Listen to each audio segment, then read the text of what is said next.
we will start this part. Okay, I am just here for one lecture, right? Maybe. As of now.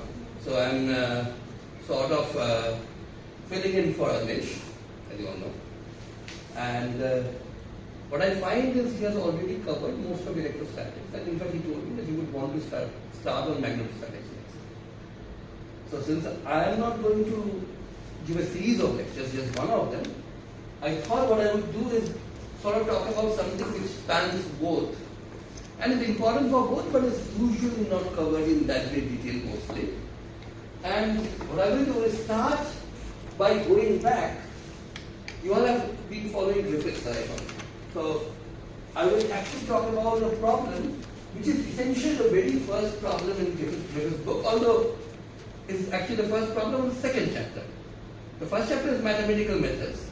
The second chapter starts electrostatics.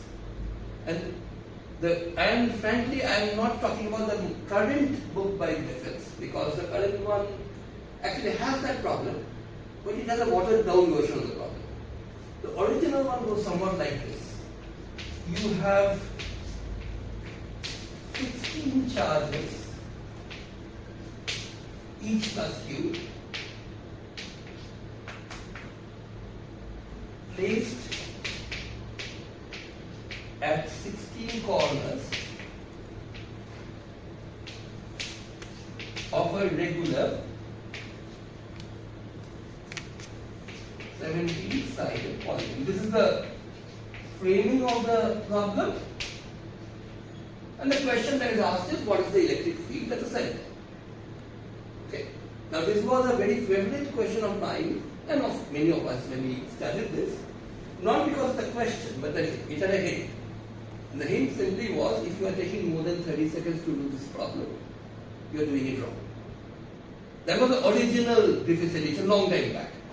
And now I find that in the newer edition, the problem is still there, but they have watered it down, they have made it simpler in some sense, in the sense that it has now many steps in between and so on, and that beautiful hint is gone. Okay. So how would you suggest that you would solve this problem? It's a pretty straightforward problem to solve, right? What is the field at the center? Center of the polygon, of course.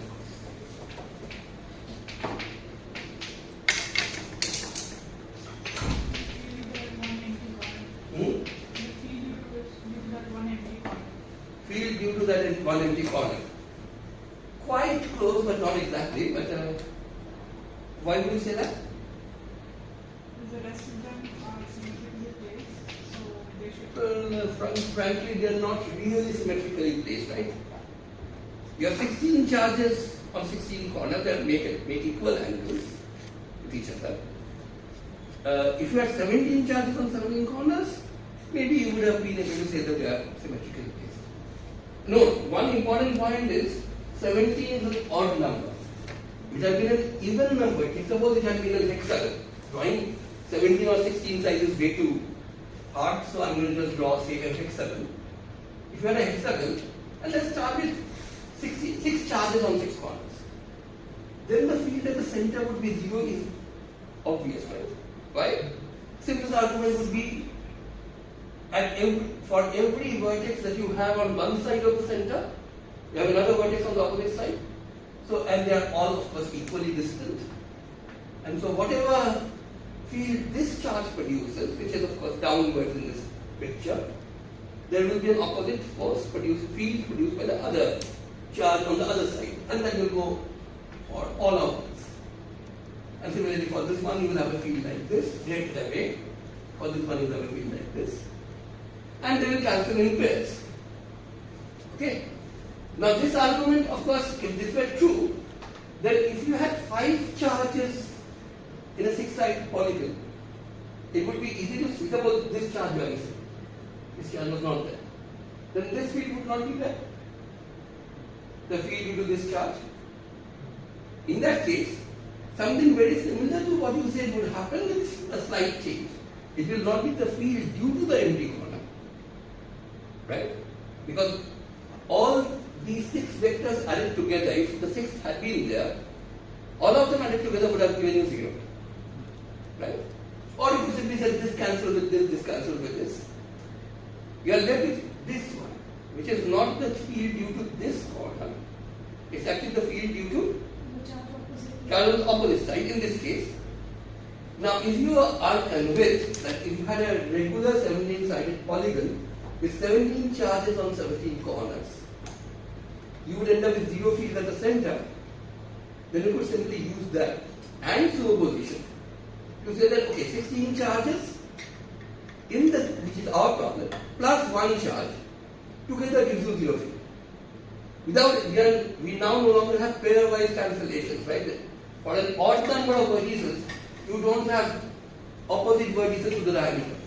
For a pentagon, for example, if you had a pentagon like this, and you had the center here, opposite to this charge, of course, there is no other charge. So pairwise cancellation would not occur. But if you still believe that you place 5 charges on 5 corners, we are going to come to why you should believe that soon. But if you still believe that, then it would be easy to see that if this were empty, then the 5 charges together would have given you zero field, right? That's the same as these 4 charges plus this one charge is of course no longer there, right? So superposition principle, if you want to use it, it will tell you that the 4 charges together will produce a field which is exactly the negative of the field that one charge, which is missing, would have produced. It's not the field due to the empty corner, it's actually negative of the field due to the empty corner. Right? Is that okay? You don't seem very convinced. You're convinced? Okay. So, in this case, the field will be 1 over 4 pi epsilon 0 q over r square, where r is this distance, directed towards the empty corner. Okay? You can either say these 4 plus this would have given you 0. So these 4 alone would give you negative of distance and end up in this answer. You could also say something like, something a bit more esoteric but essentially equivalent, like these 5 together gives you 0. But what you have is really not these 5 plus 2 charges. You can think of this as these 5 plus q charges and a minus q charge at this position, which together gives you 0 charge. So again, superposition principle. The 5 plus q gives you 0. And therefore the minus q would give you a charge, field which points together. Either way, whichever way you argue, you get the same answer. But of course, you should realize, so this is what this 30-second hint was about. The moment you realize that 17 charges on 17 corners would give you 0, then superposition principle would immediately tell you that the field has to be directed towards the empty corner, not away from the empty corner, which the field due to the empty corner would have been, and could have been just the same magnitude as the field due to that charge. Right? Okay? Now, the point which I would emphasize and which actually makes the Griffiths think slightly not practical is this. If you agree that 17 charges on 17 corners would give you 0 field, then this is perfect. But why would you ever do that? Why would you decide that if you place 6 charges on 6 corners of a regular hexagon, then you get 0 field, it's cancellation pairwise. If you place 5 charges on the 5 corners of a pentagon, or 17 charges of 17 corners of a heptadecagon, why do you expect that to give you 0? So you could of course say something like this. All of these produce, there are 17 vectors, each equal in length, each weighing equal angle.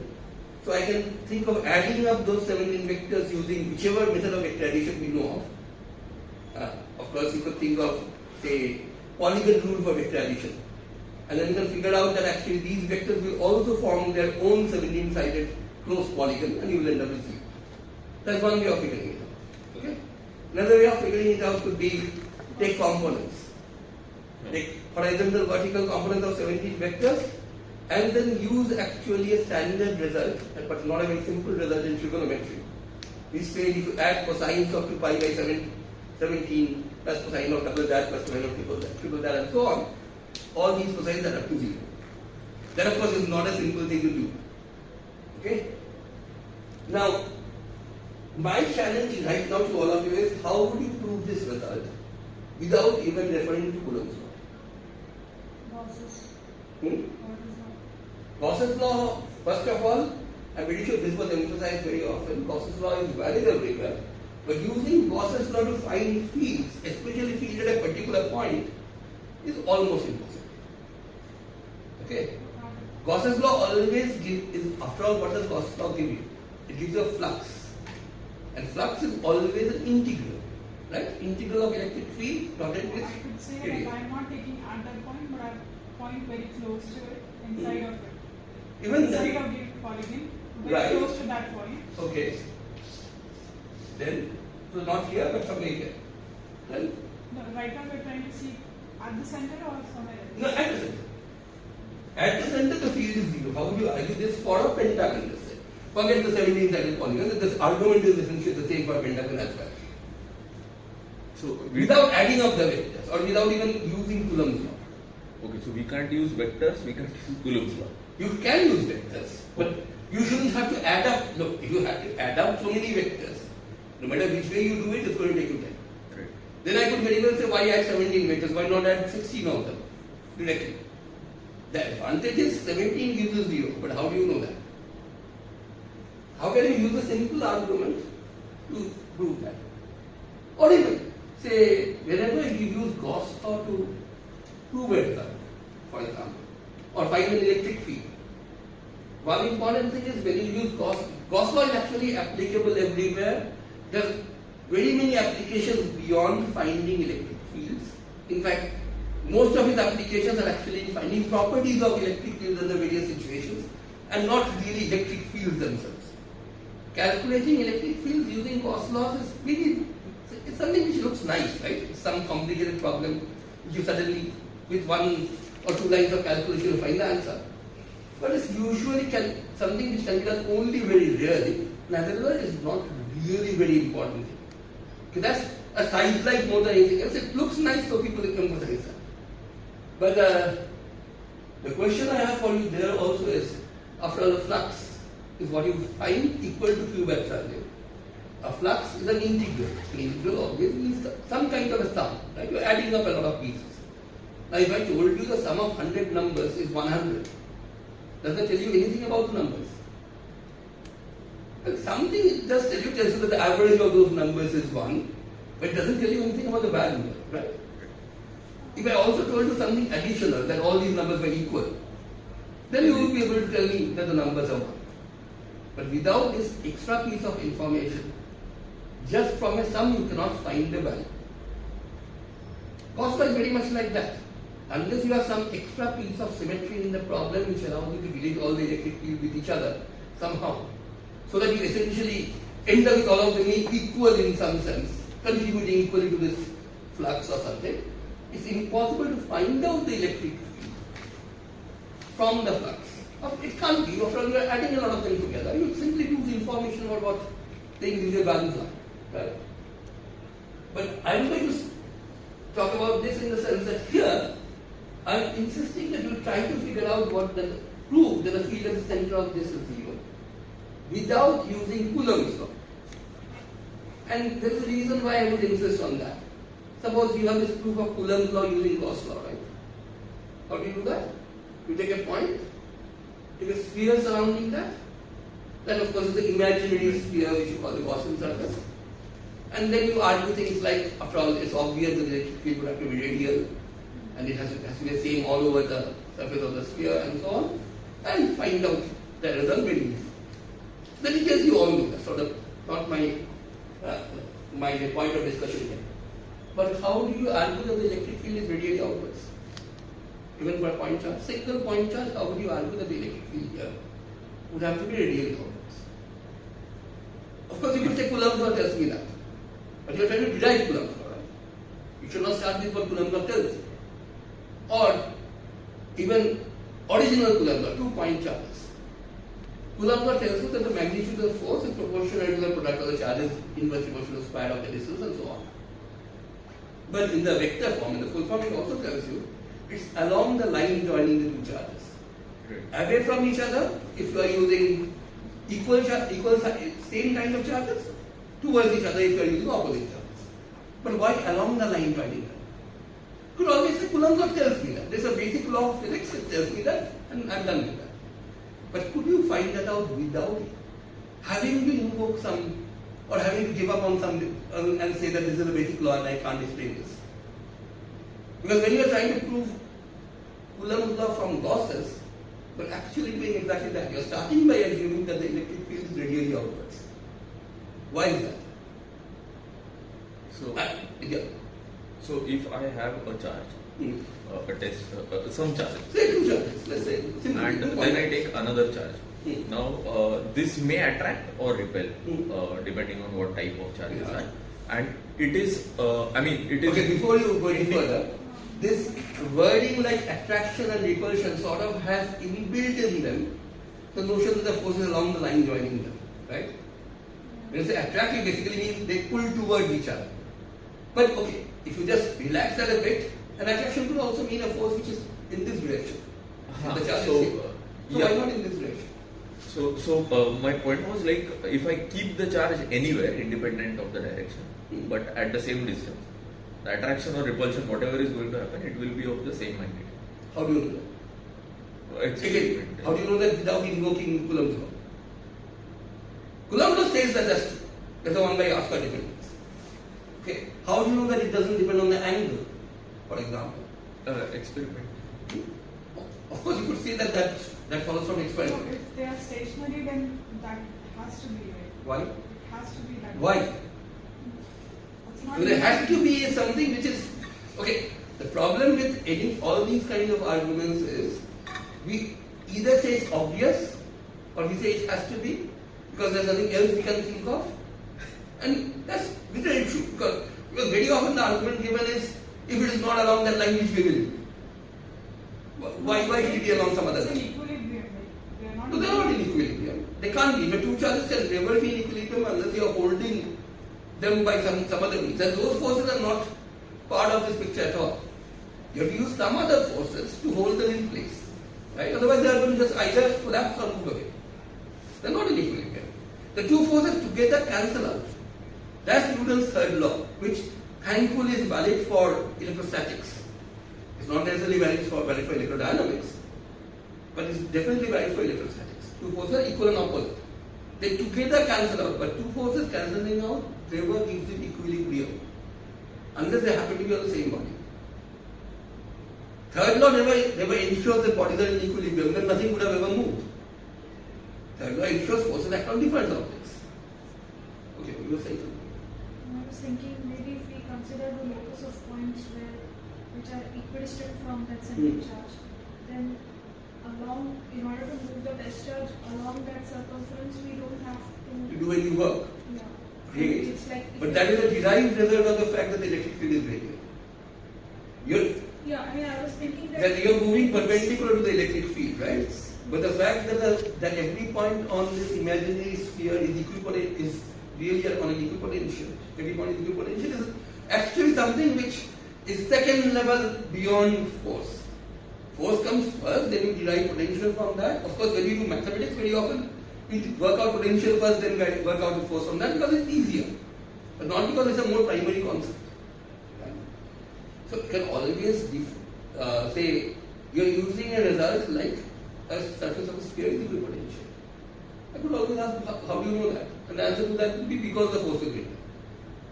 You can't use that to prove force is greater, right? Because that has already gone into the statement that the surface of a sphere concentric with the charge is equipotential.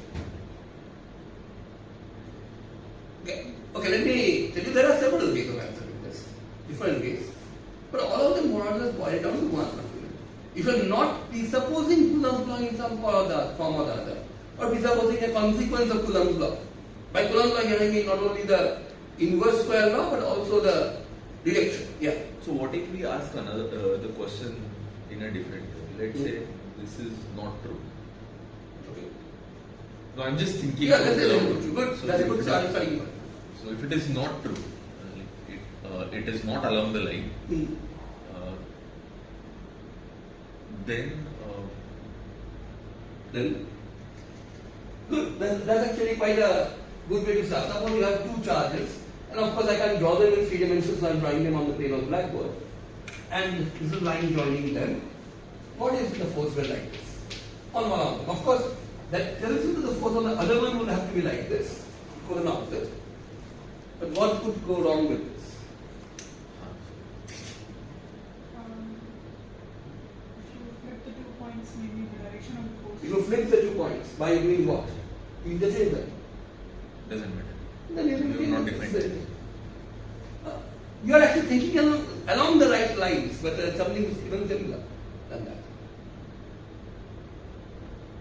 And this is something which is more fundamental, does not depend on the precise law which tells you what the force is. Well, let's imagine one thing. You have these two charges, and let's say the force, let's focus on this force, this on one of the charges. And as I have drawn it, it's not along that line, that's the supposition. Now imagine this one line as an axis of rotation. Imagine that I ask you to go out of the room and turn the whole thing about that particular line as an axis. Okay, so some angle. If you do that, do the two charges move? They don't, right? If they are right on the axis, they don't move. The positions have not changed. So if the charges are at the same place as before, should the force stay the same? The force depends on the position, right? So if they have not changed position, by turn the thing around on the axis, the force will not change. But what would happen to the force if I were to rotate about this axis? Any force, any vector, this is where you need a vector, you can't drop the vector idea. If you have a vector which is pointing this way, you're rotating about this axis, it's going to turn around, right? It's going to change. When will it not change? If it is along. If it is along axis. That's the only possibility. So, that actually is the argument. The force has to be along the line joining them, because rotation about the axis through the 2 points is a symmetry, and force cannot change if you do that. Okay. Sounds like a very complicated way of saying something obvious, but this is actually the precise symmetry argument that we are using here. And in fact, there are some catches in this. For example, how do I know that the charges are exactly the same before and after? We are assuming that point charges with no other structure. If the charges are something odd, we are also assuming that the force between these two charges depends only on their position.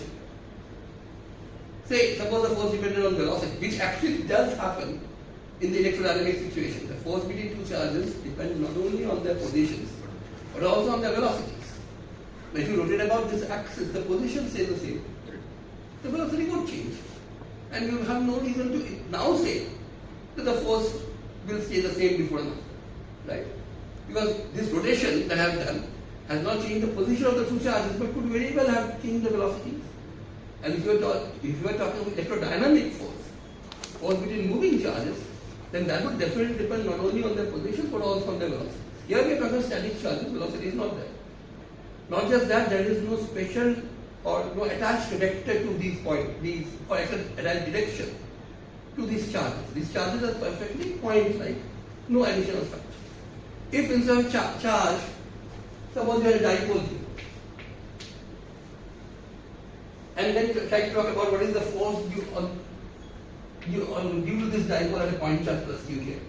And even if this is a point dipole, this dipole has come down to a point, then if I rotate about this axis, then the position of the dipole doesn't change, the position of the charge doesn't change, but the dipole vector definitely turns around.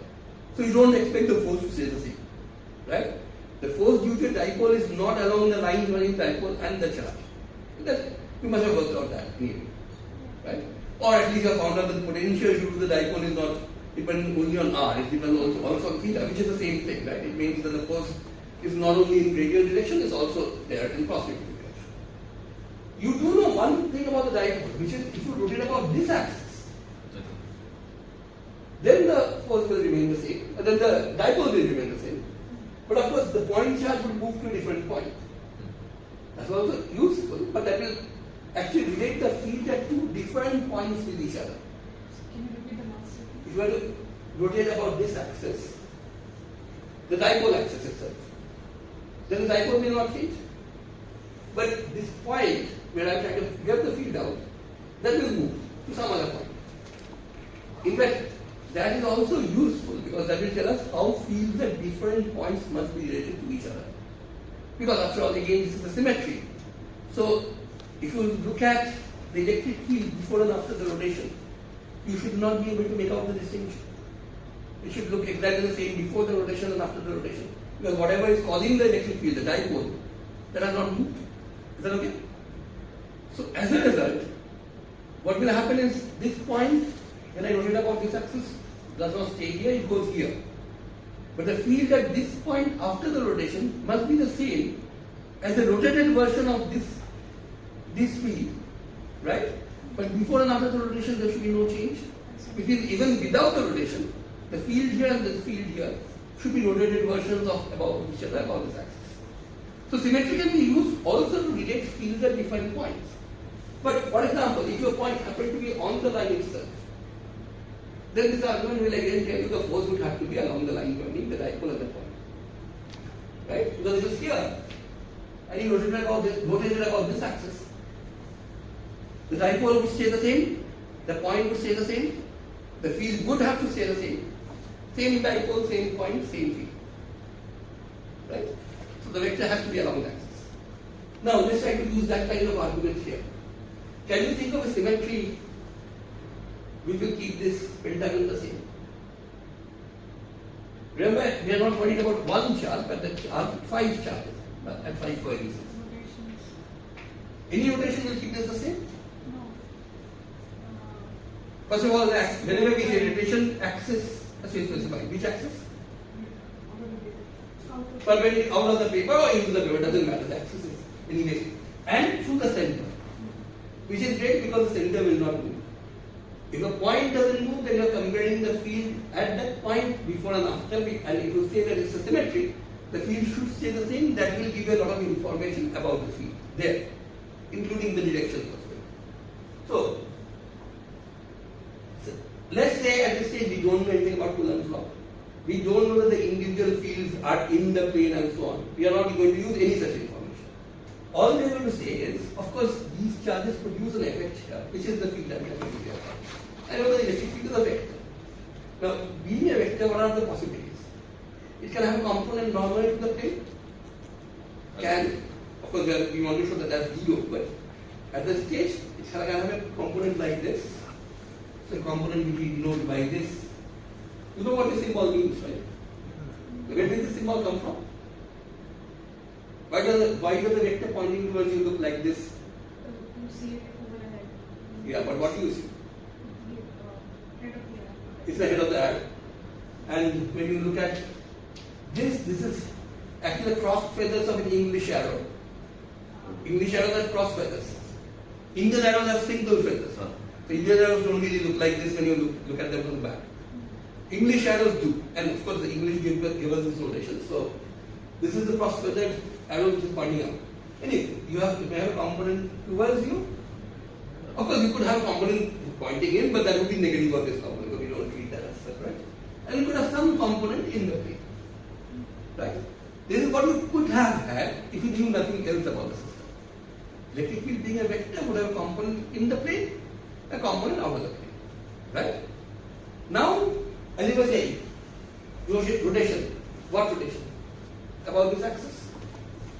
Axis going through the center, which will keep the point the same. Not only that, axis which should be normal to this plane, right? Fine. But any axis, any rotation you do about this axis, will it leave the pentagon unchanged? Of course not. It will move the charges, right? But there is a specific rotation. Even there are 5 specific rotations that you can do here, which will leave the pentagon unchanged. Right? One charge will move to the next, and next. So the angle for that is of course 2 pi by 5 or 360 degree by 5. But because we are now faces, we always say 2 pi, it's 360. Although we won't really. It's 2 pi by 5 or any multiple of that. Any such specific rotations for an angle of 2 pi by 5 or double that, triple that, etc. will leave this system unchanged. And that means this has what is called as P5 symmetry. P5 just simply stands for the rotation, 5-4 rotational symmetry. consequence of this T5 rotation symmetry? If you carry out a 2 pi by 5 rotation, say, forget it, put n equal to 1. What will that do? That will change this charge here, or actually, typical rotations are anti-clockwise. So this will go here, this will go here, this will go here, and so on. But once again, if I ask you to go out of the loop and then rotated it, and you came back inside, you will not be able to tell the difference. Assuming, of course, that all the point charges are identical, which is part of the problem. Okay, and then what happens to this electric field vector? Remember, ab initio it had this component and this component. Now, this component will not change because of this rotation, but this component will turn around to 2 by 5. The one perpendicular to the plane, which is perpendicular to, one in the plane, which is perpendicular to the axis of rotation. So we turn around an angle of 2 pi by 5. But before and after, the electric field has to be identical, right? So what does this tell us about that component? That component has to be zero. That component has to be 0 because if it were there, the electric field would have changed. So based on this T5 symmetry and this alone, we managed to conclude that the electric field has to be normal. We still haven't arrived at this should be 0. But we have managed to get rid of one component. What about another component? What about this one? How do you get rid of that? Can I do Rotate through? it? Okay, rotate Along the axis. plane. So rotate through maybe No, I'm this just thinking of has to be an axis which goes to the point, otherwise that. it will tell you about what happens to relate fields at different points to each other. We will not talk about fields at that point specifically. But if you take this median, for example, and rotate through 180 degrees. 180 degrees, that's the exact thing. So this will go here, this will go here, of course this charge will stay at the same point. Once again the same pentagon before and after, same electric field. But what will happen to the electric field under this rotation? It will turn around and point the other way. Okay, E becomes minus E. And something which becomes negative of itself and yet stays the same, has to stay the same, must be 0. Okay, so that's another lengthy argument.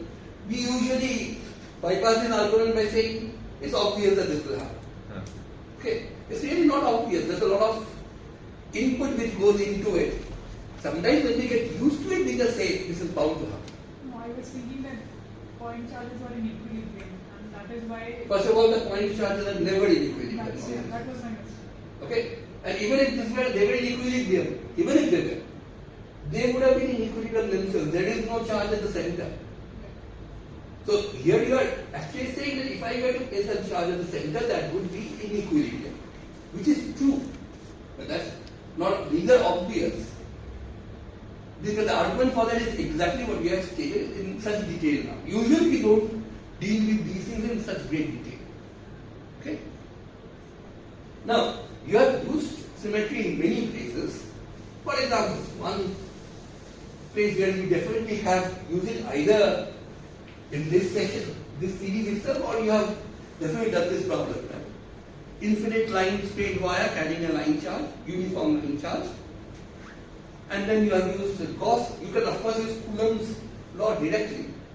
Break up this wire into tiny pieces, find out the electric field during each piece, add them together. Of course, when you add, you have to take components first because these are vectors. But you can bypass all that by saying that it is, by using typical solutions as this way. It is obvious from symmetry that the electric field is radially outwards. Right? And it's also obvious from symmetry that the magnitude of the electric field depends only on the distance from the wire. And then I choose a Gaussian cylinder. A cylinder has a Gaussian surface, a cylinder which has the axis of the wire and its own axis, and so on. And then you complete the calculation. You are all familiar with the calculation. I'm not going to repeat the calculation. But let me submit to you that the initial two statements which are usually made in books and which we often make when we answer these questions, it is obvious from symmetry that this happens. It's not obvious at all. I'm not saying they're untrue. All I'm saying is they take a bit of thought, it makes quite a lot of sense. Let me just point out this. Gauss phenomena with this problem, right? That has not been covered in this series so far, but definitely will be soon. something akin to this. Infinite straight current carrying wire. And when you try to solve this without actually calculating by adding up the magnetic fields, the magnetic field you do that. Okay. Of course, Biot-Savart's law gives us a way of calculating that by breaking up the wire into tiny pieces and integrating and so on. But there's another alternative which we're all familiar with, right? How do you calculate the magnetic field in this case? Using? There's something that this session has not covered yet. Will be soon. But there is a law which, similar law, a law similar to Gauss' law, Ampere's law, which relates the net circulation of the magnetic field with the current flowing through it. Now that's a law about which a lot can be said and will be said hopefully. But when you use this, today we are not going to talk about that law in great detail, but I will actually urge you to remember from your, even this is even taught to high school students nowadays, at least in BS3, you must have done this, that you start with the statement that it is obvious from symmetry that the magnetic field points in the tangential direction. It's obvious that this magnitude depends only on the distance from the wire. And if I take a circle around, I can easily calculate the circulation, which is B dot BL. Or it turns out to be into 2 pi r under those assumptions. And then that is equal to mu naught times I, so B comes out. But you should see that this problem and this problem, the infinite straight wire carrying charge and infinite straight wire carrying current, they have nearly identical symmetries. They are not identical symmetries, but they have nearly identical symmetries. And so, the same kind of symmetry tells you that the electric field here has to be radially outwards. Okay. In the same breath, you say, that's obvious. And here you say the magnetic field is cross-radial. And that's equally obvious. By no stretch of imagination can both of them be equally obvious, because if they were, then they wouldn't have been this different. Near identical symmetry is producing exactly opposite answers. Point radially in one case, points cross-radial in another. Right? No way it can be, this can be obvious from symmetry. This follows from symmetry, I am not saying it doesn't. All I have picked is the use of the word obvious. Okay. So since we are talking about magnetic fields, let me start discussing this difference. We are going to talk about why this difference occurs today. Why is it that the electric and magnetic fields, despite having nearly the same symmetry, behave exactly the same? It does not behave the same way. But let's take a, before we go there, let's take a look at a system which is much simpler than the infinite line wire, but something which we all know, which is, suppose I have a current carrying medium. What can you say about the magnetic field at the center of this ring? And it's the direction, not the magnitude. Symmetry will never give you the magnitude, but can very well give you the direction. What can you say about the direction of this magnetic field from symmetry and symmetry alone, without using Biot-Savart's law? Here, remember, you had a C5 symmetry. Of course, in the original Griffiths problem, you have selected a C17 symmetry for a regular 17-sided polygon, 2 pi by 17 rotations. Here you have a C5 rotational symmetry, and you also have a symmetry of rotation about this through pi, that's a C2 symmetry about this axis, right? And these two symmetries together conspire to tell you that the electric field here is 0 at the center of the regular polygon with 5 charges of the 5 points. Now let's see what kind of symmetries we can invoke for this case. Okay.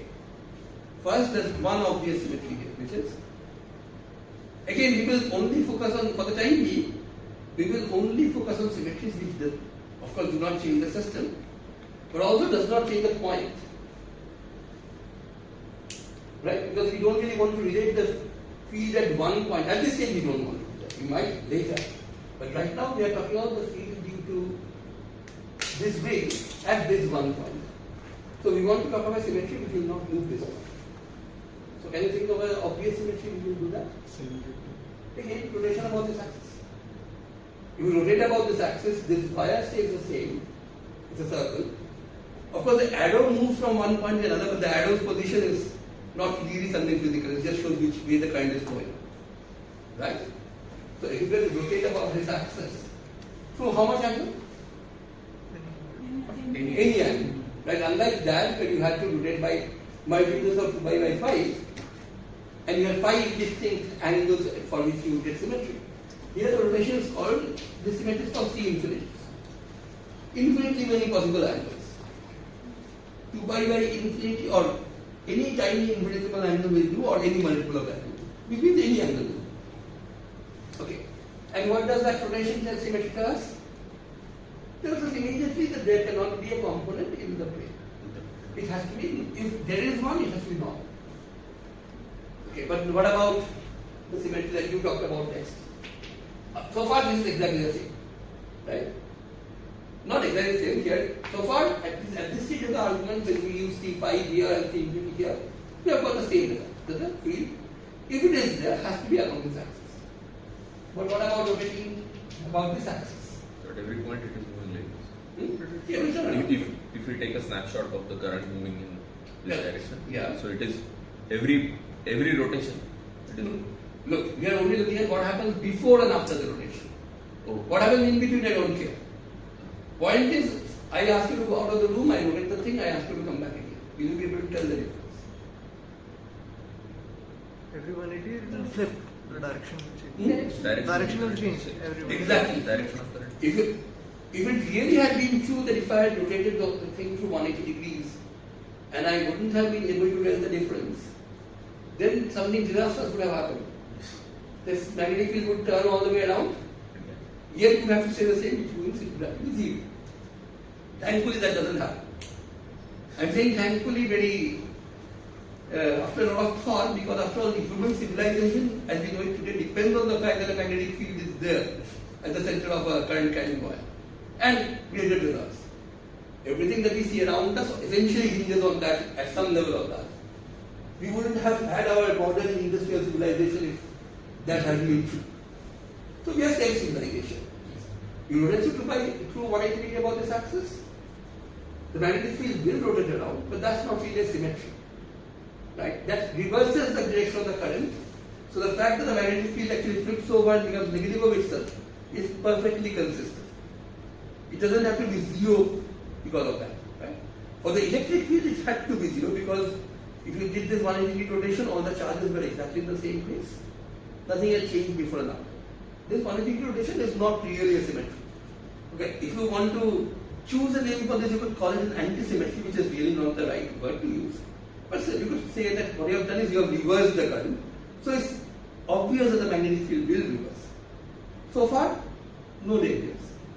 But when we come back to the pentagon now and talk about a different kind of symmetry, which we have also given you the result, is of this 180 degree rotation. Okay. Once again, let's say we have already argued using the C5 symmetry that the magnetic electric field has to be like this. Okay, that's what we have already done.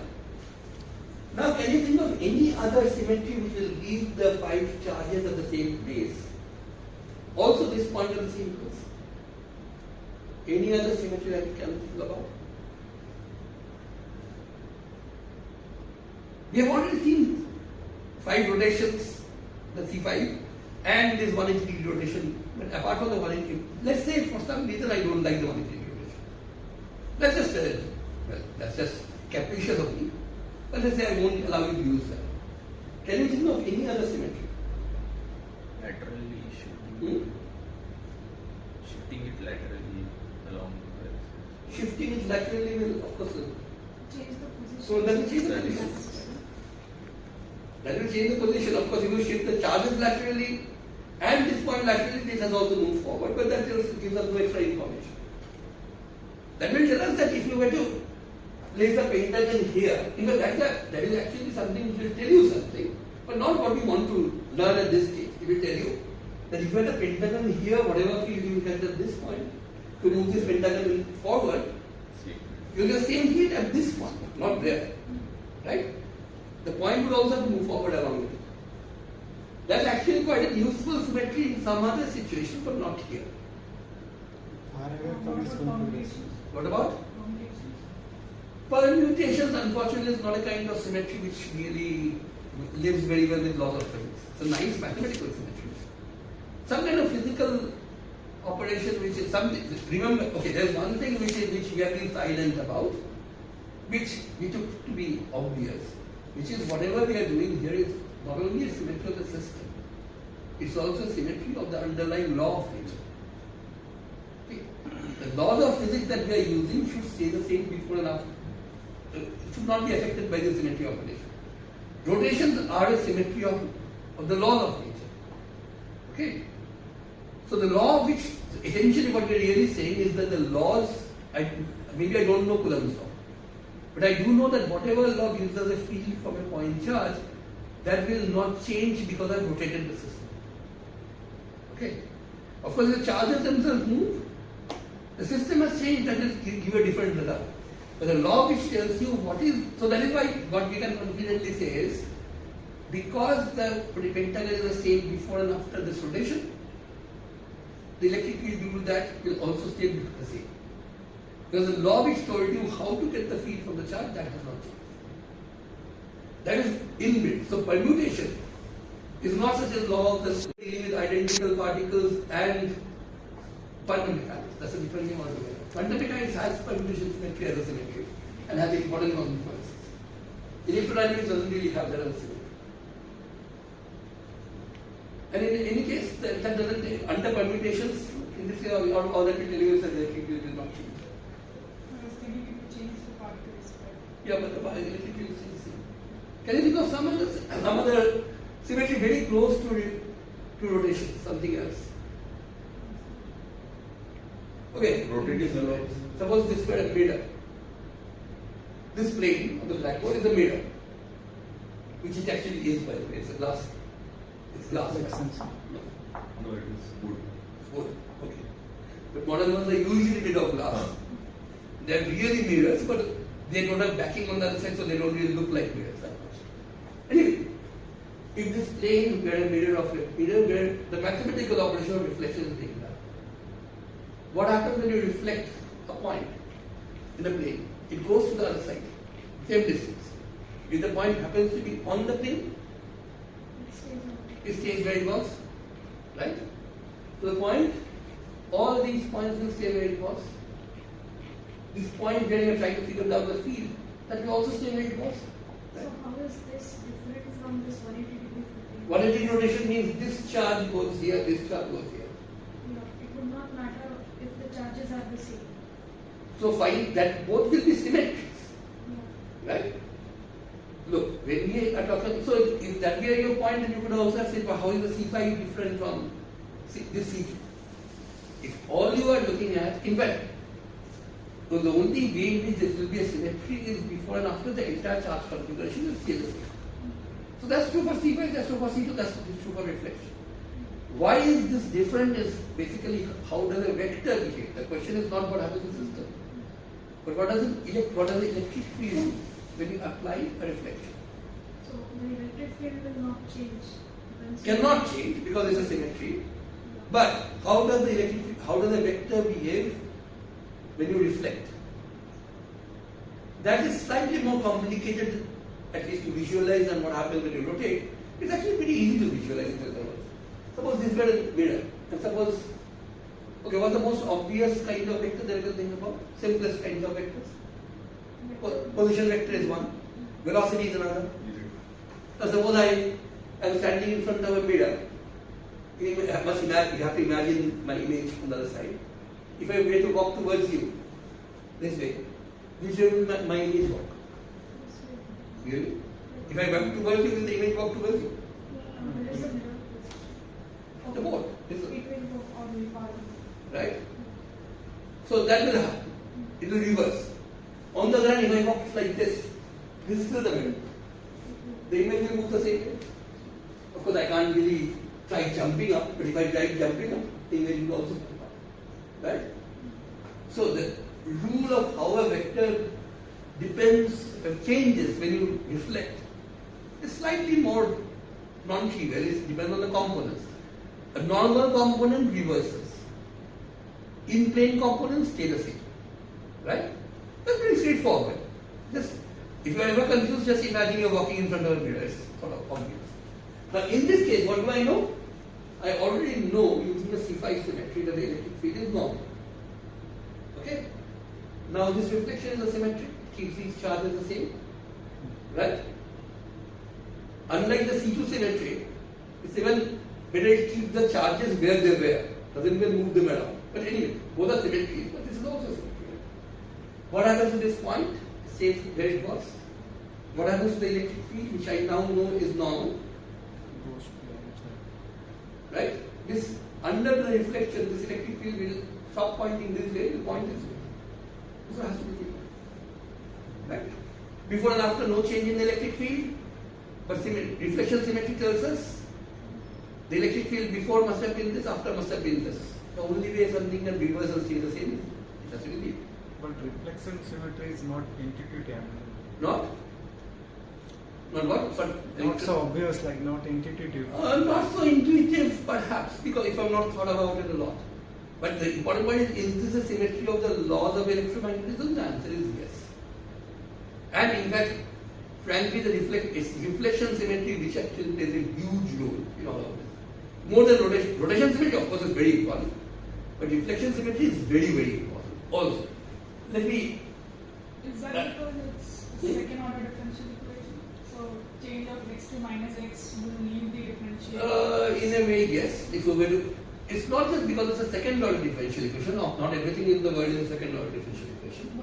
It's basically, if you look at the law, okay, I will talk about the mathematical reason. There's a much simpler mathematical reason for that. We'll talk about that soon. Okay? Reflections are not really, reflections should be, actually, I don't really agree that reflections are not intuitive. You have seen mirrors all your life, right? No, I mean in case of charged particles. Mathematically, we are only. Mathematically, it's easier to deal with parity, not reflection. Yeah, x to minus x. X to R to minus R, not only x to minus x to minus x, y to minus y, z to minus y.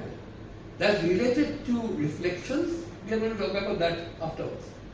Because that's where it's easier to do mathematics. Reflections, it's not really non-intuitive, it's just reflection is more complicated in terms of how vectors behave. When you move away, so one component reverses, the in-plane component stays the same. Not very difficult, but not as easy as something just changing sign on.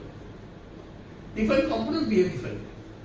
But now, why is this an important issue? Come back to this current carrying wave. We have already established using the C infinity symmetry that the electric field has to be normal. We tried using the C2 symmetry or C2 operation, I should call it a symmetry longer, and almost ended up killing civilization. Didn't manage to do that because that was not really a symmetry, right? So the magnetic field reversed, and there's nothing wrong with that. Doesn't make it zero. But now, if I were to reflect in this plane, in the plane of the ring, will the ring change? No. No. Will the direction of current in the ring change? Yes. Okay. Suppose that this is where the direction in which, say, positive charge is moving. No, it will be again in this direction. The mirror image will also see charges moving in the same direction, right? Not in the opposite direction. So this current is either because of positive charge is moving counterclockwise or negative charge is moving clockwise. Either way, the image will also do that. If this were the mirror, then it's a different story. If you use this mirror, then the current would actually reverse. But if you use a mirror which is the plane of the ring itself, then nothing would change. That is the point change. Right? So magnetic field should do what? It has to be outside. It has to be. Really? We already know it's normal. Normal doesn't mean nature this way, normal would also mean this way. We are pointing out this way because by Parseval's law or right hand rule has already told me that, but let's not use it because it moves. It has to be along this line, either this way or that. Let's just say it's along this way. If I reflect, this doesn't change, this doesn't change. What happens to the magnetic field? Flips. So before and after it has changed, despite being a symmetry. So how much should the magnetic field be?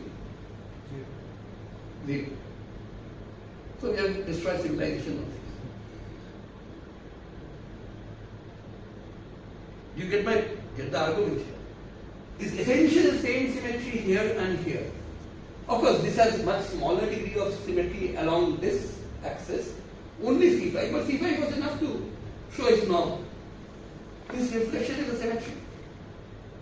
With the rotation of 180 degrees, where there was a symmetry here, there wasn't a symmetry there. So, actually the fact that the electric field and the magnetic field behave differently is not that much of a surprise from this rotation. But this reflection is a symmetry for the pentagon that tells you that this electric field has to be zero, because you already know it's normal, it reverses, so it has to be zero. Here, magnetic field, I know it's normal. I reflect this in this plane. The ring stays the same, the point stays the same. So, what are the ingredients of this argument here? The laws of physics stay the same before and after reflection. Number one. That is an unsaid part of the argument. Frankly, I'm not even bothered whether that's true right now. All I'm bothered about is laws of electromagnetism stay the same before and after reflection. Because we are not using the other laws of physics. Okay? That's point number one. Point number two, this ring doesn't change when I reflect in this plane. The point doesn't change when I reflect in the plane. So the magnetic field at that point had better stay the same before and after. Nothing has changed, right? The ring hasn't changed, the point hasn't changed, the law which gives you the field from the current, that hasn't changed. So the magnetic field should stay the same. But being a vector which is pointing out of the plane, it reverses, has to be zero. So the reason why I've broken up this argument in pieces now is you know that something must be wrong in this whole chain of arguments. Experience, Biot-Savart's law, the whole fact that we are here enjoying AC and electric lights and all that, all depends on the fact that you have a magnetic field at the center of it. Okay? Okay, it may sound like an exaggeration, but if you think about it, it's really at the heart of everything that we do with electricity, almost everything we do with electricity. So, which part of this chain of argument is wrong? Laws of EM respect reflection symmetry. Symmetry is a symmetry. That's point number one. Ring unchanged. That's point number two. Point number three is center of the ring is also unchanged. These three things, when you put them together, says cannot change. And it's not magnetic field everywhere, but magnetic field at the center of the ring cannot change. Right? Same ring, same point, same law. Okay, as simple as that. I don't care what the law is. As long as it's the same, it will not make a difference. But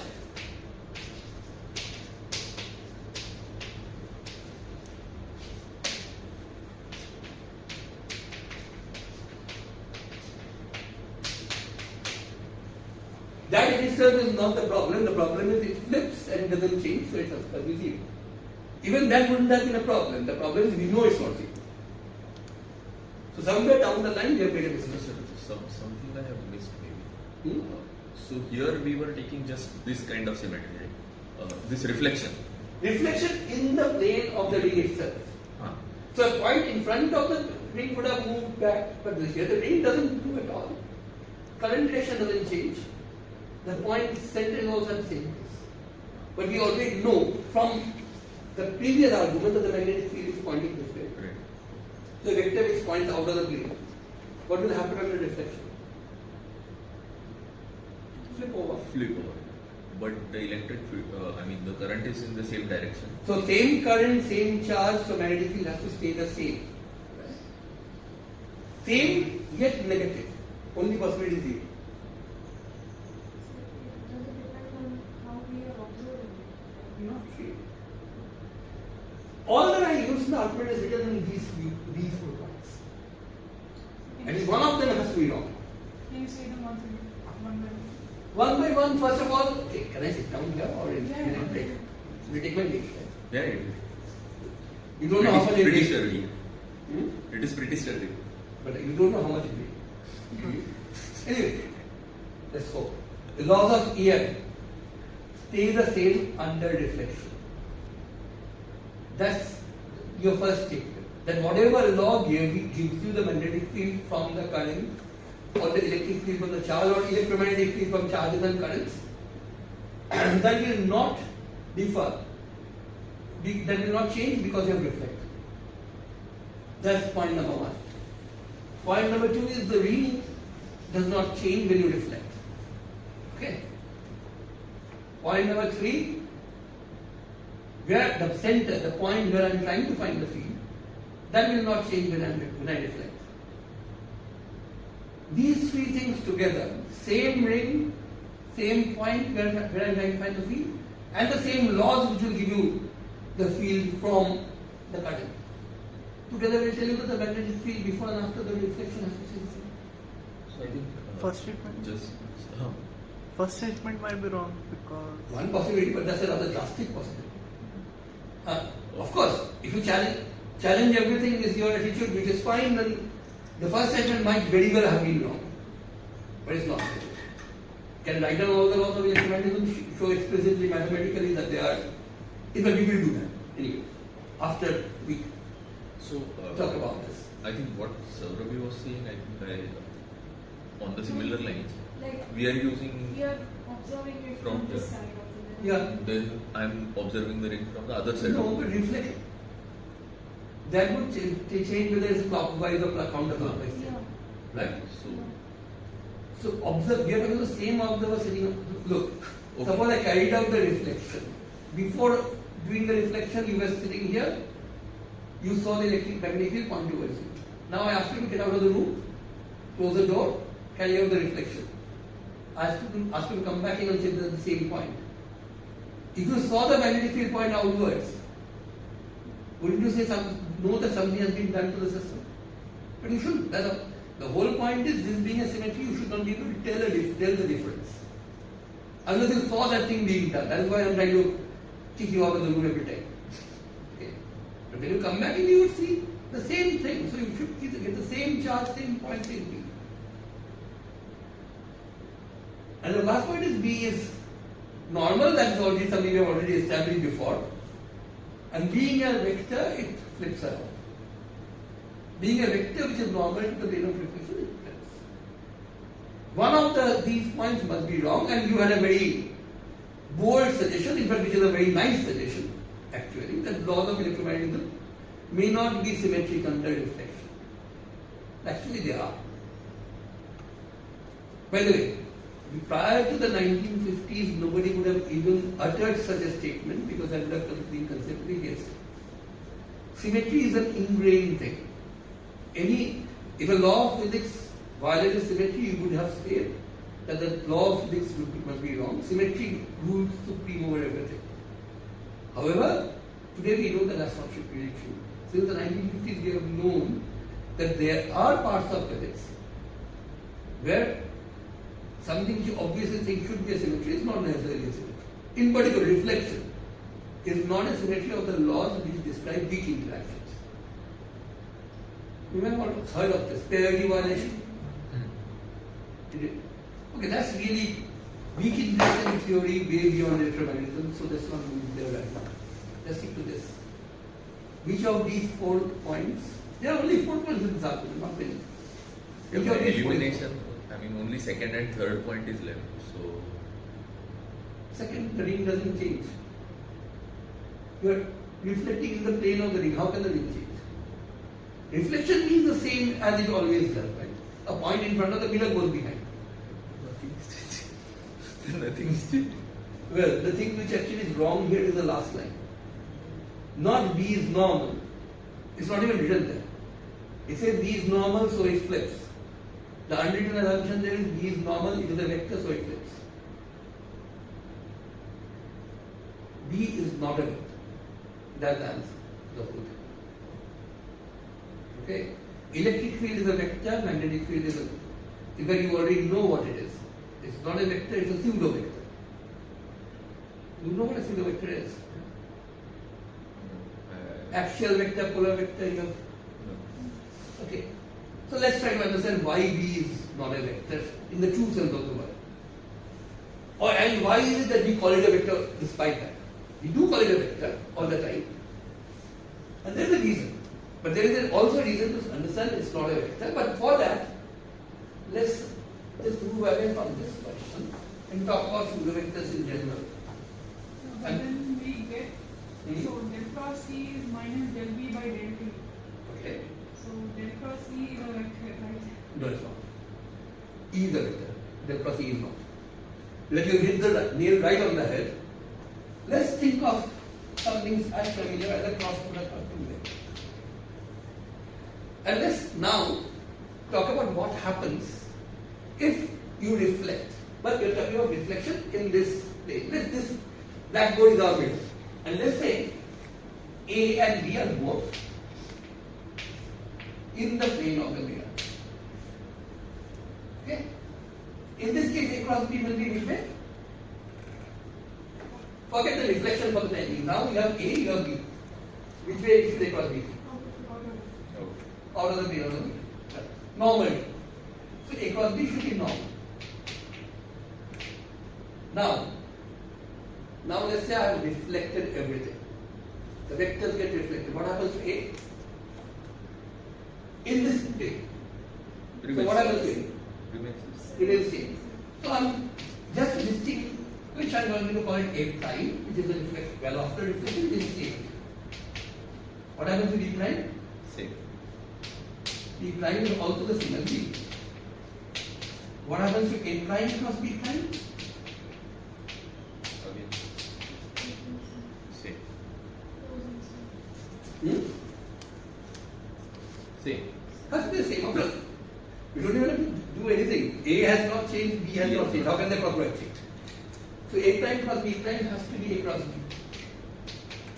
Despite the fact that A prime cross B is perpendicular to the plane of the vector.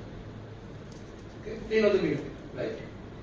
No, sorry. Can you repeat? A is in the plane, B is in the plane. The cross product is perpendicular to the plane. Right? It's pointing towards you. We know what. Okay, that's a fact. You don't disagree with any of this. A doesn't change on reflection. Neither does B. What happens to A cross B? Cannot change.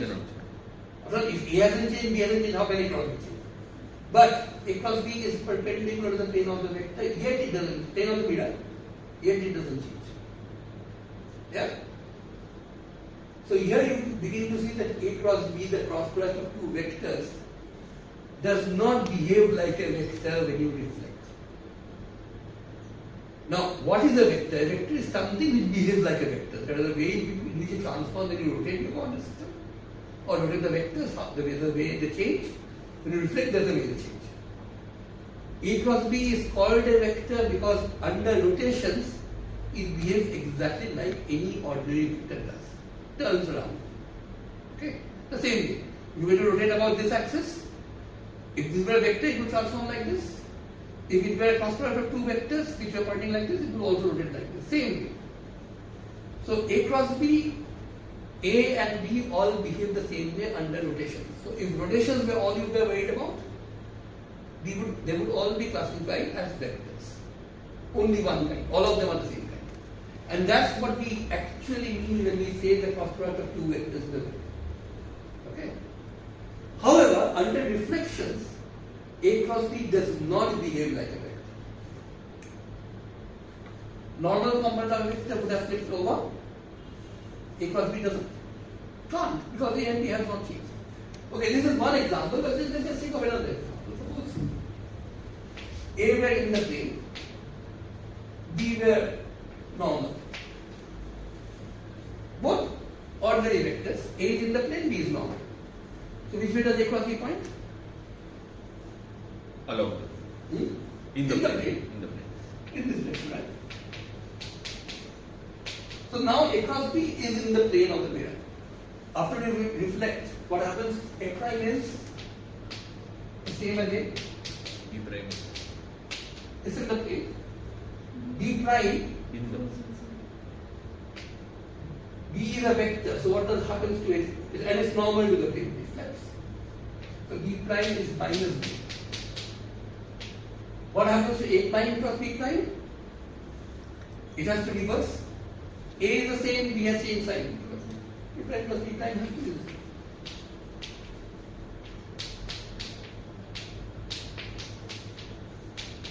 But notice, in this case, A cross B was in the plane of the mirror and it has reversed. So, this is exactly what we mean when we say a cross product of two vectors, two real vectors, is really not a vector under reflection. It's a vector under rotations. So statements like is something, frankly, statements like is something a vector or a scalar or something else is really an incomplete statement. You should say vector under what kind of transformation? Scalar under what kind of transformation? Okay? So, under reflections, the cross product of two vectors behave differently. And that is, now we know that that means there has to be two classes. You have vectors on one hand, and the older notation for that, which is also still used, polar vectors, and the other, this polar and axial vectors are used in contrast to each other, and vectors, okay, they are both the same thing. Vectors in over 2 pseudo are not really quite vectors. Cross product of two real vectors is pseudo vector. So the magnetic potential would also not be a vector. And you mean magnetic induction vector. No, potential. There is no such thing as, first of all, there is no such thing as magnetic potential except under special cases. And potential would be a scalar. Do you mean A? The magnetic vector potential. Yeah. Actually, magnetic vector potential is a vector. That is a vector. That is a vector. But magnetic field is. Okay, we'll see why. Not really very difficult. Okay, but even before we go to magnetic fields and electric fields and stuff like that, the first pseudo vector which you usually see in physics, apart from the A cross B, which of course nobody really talks about how it transforms under magnetism, under reflection at the beginning. There is another kind of vector which you actually see quite often. Into the first vector that pseudo vector that you actually see the place was is one thing where also a cross product is involved. Remember, it is omega plus. because that's where the name axial vector comes from. Which way it has omega point along the axis of rotation. And notice that if you have a thing rotating like this, which way is the omega? Perpendicular. Pointing this way, right? If I reflect in this plane, which way must omega still point? The rotation is still the same, right? Should point out. Should point the same way, despite the fact that it's pointing out of the plane of the mirror. That's the first pseudo vector. And these two, just like cross product, okay, the rule is very simple. If you take two vectors, the cross product is a pseudo vector. If you take a vector and a pseudo vector, the cross product is a vector, which is an example of this kind. And okay, why is that the case? That will be even more easy to understand when we go to parity, but it's sort of easy to understand that. And if you take two pseudo vectors and take the cross product, what will it be? Will it be a vector or a pseudo vector? Or will it be something else? Okay, we will come back to that. But first of all, you have to realize that things are not always as simple as we think they are.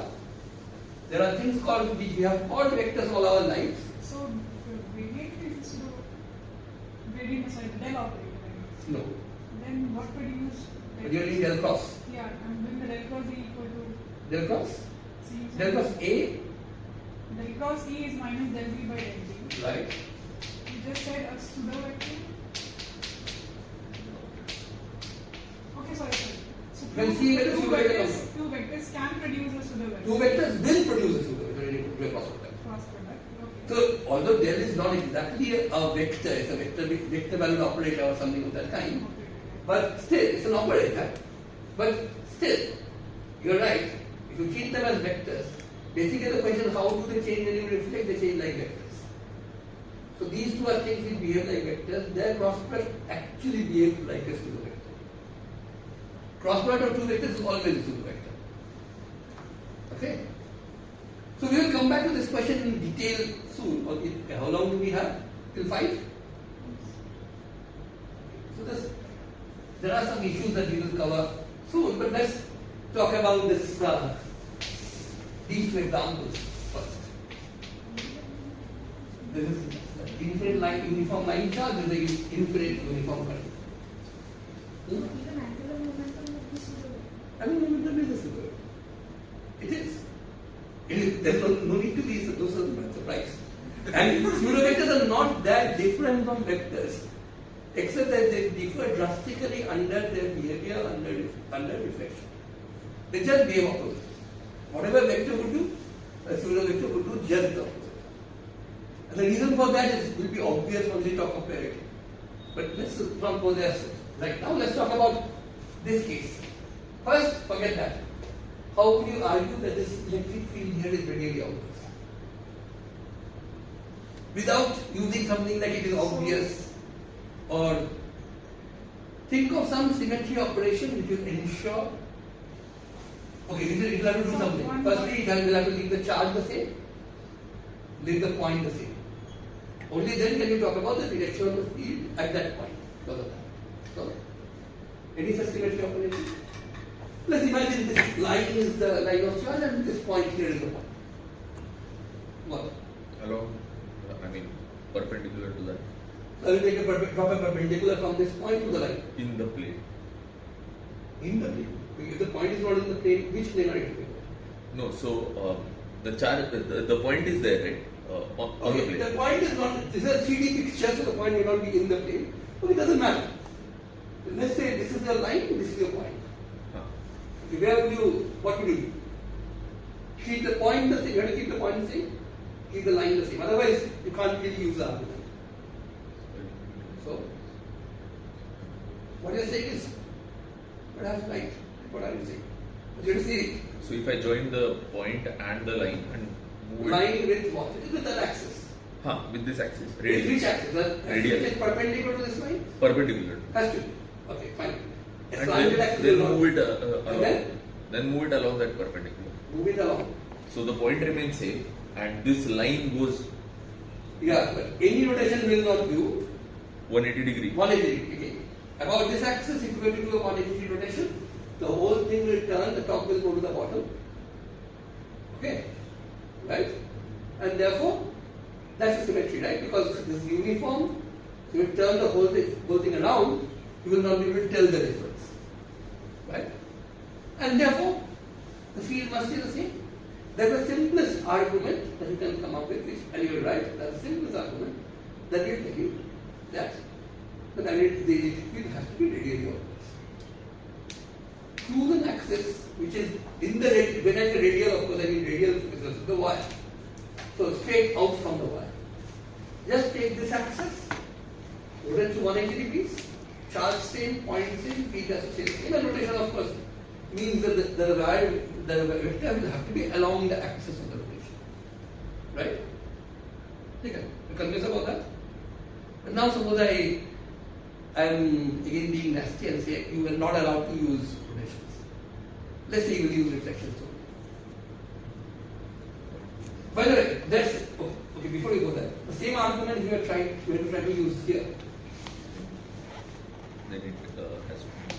No, then it really doesn't give you something wrong, but it just tells you that if you have to rotate to 180 degrees about this line, the current doesn't stay the same, right? The current flips over. Current reverses, so the magnetic field should also reverse.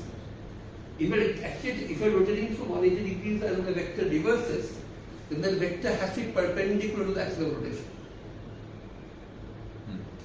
So it's not inconsistent with it being cross radial, except that it doesn't tell you whether it's cross radial or whether it's in any of one of the infinite directions perpendicular to the radial direction. At least it doesn't tell you that it has to be along the radial direction. Same argument will work. Actually, this will give you full answer. It will tell you it's radial in one shot. This will not tell you it's cross radial, but it will tell you that it cannot be radial. It has to be in one direction because the current reverses. Okay, same 180 rotation about the perpendicular line. Current reverses, magnetic field should reverse. So the component has to be actually perpendicular in this case to the axis. Not necessarily cross radial, but a vertical one would also work, or any angle in between. However, now let's say I am being nasty and I will not allow you to use rotations. Can you still argue that it's going to be radial using reflections only? Of course, the reflection that you need has to be a reflection which will be in a plane. It has to be such a reflection that it will not change the wire. It will also not change the point. Now, how do you reflect? Both of them. So, how do you reflect? Okay, what kind of reflection will not change the wire? What was the plane be? If I will reflect in this plane, for example, the wire will go from here to there. That's a different wire. I want to keep the wire the same. So, what kind of plane would I use?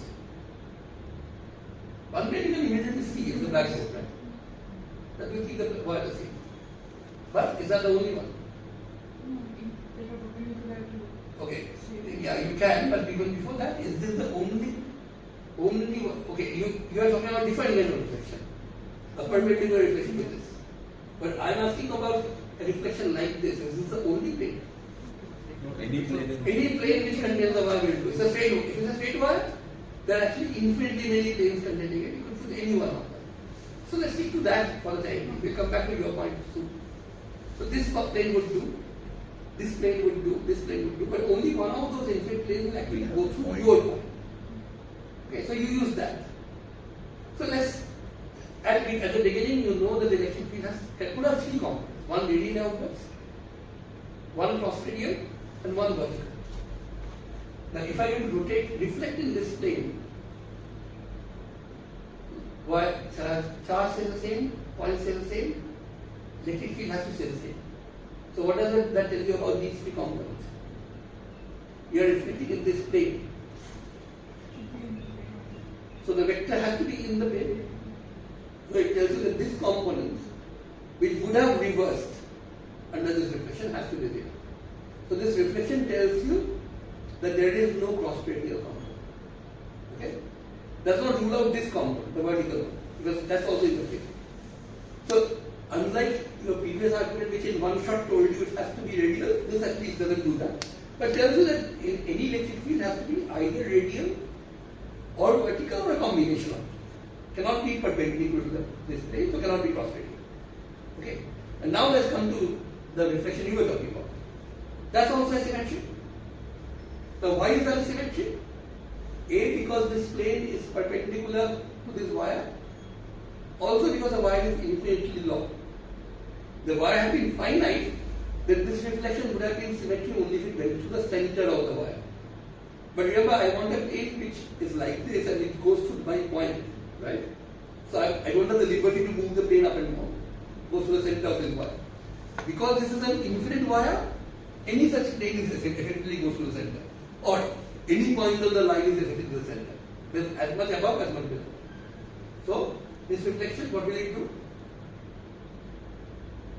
It will flip this vector. It will keep this unchanged. This is what will happen. But can't happen. It has to be the same. So that means this component will. So these two reflections together give you exactly the same information that the 180 rotation actually takes. Okay? Right?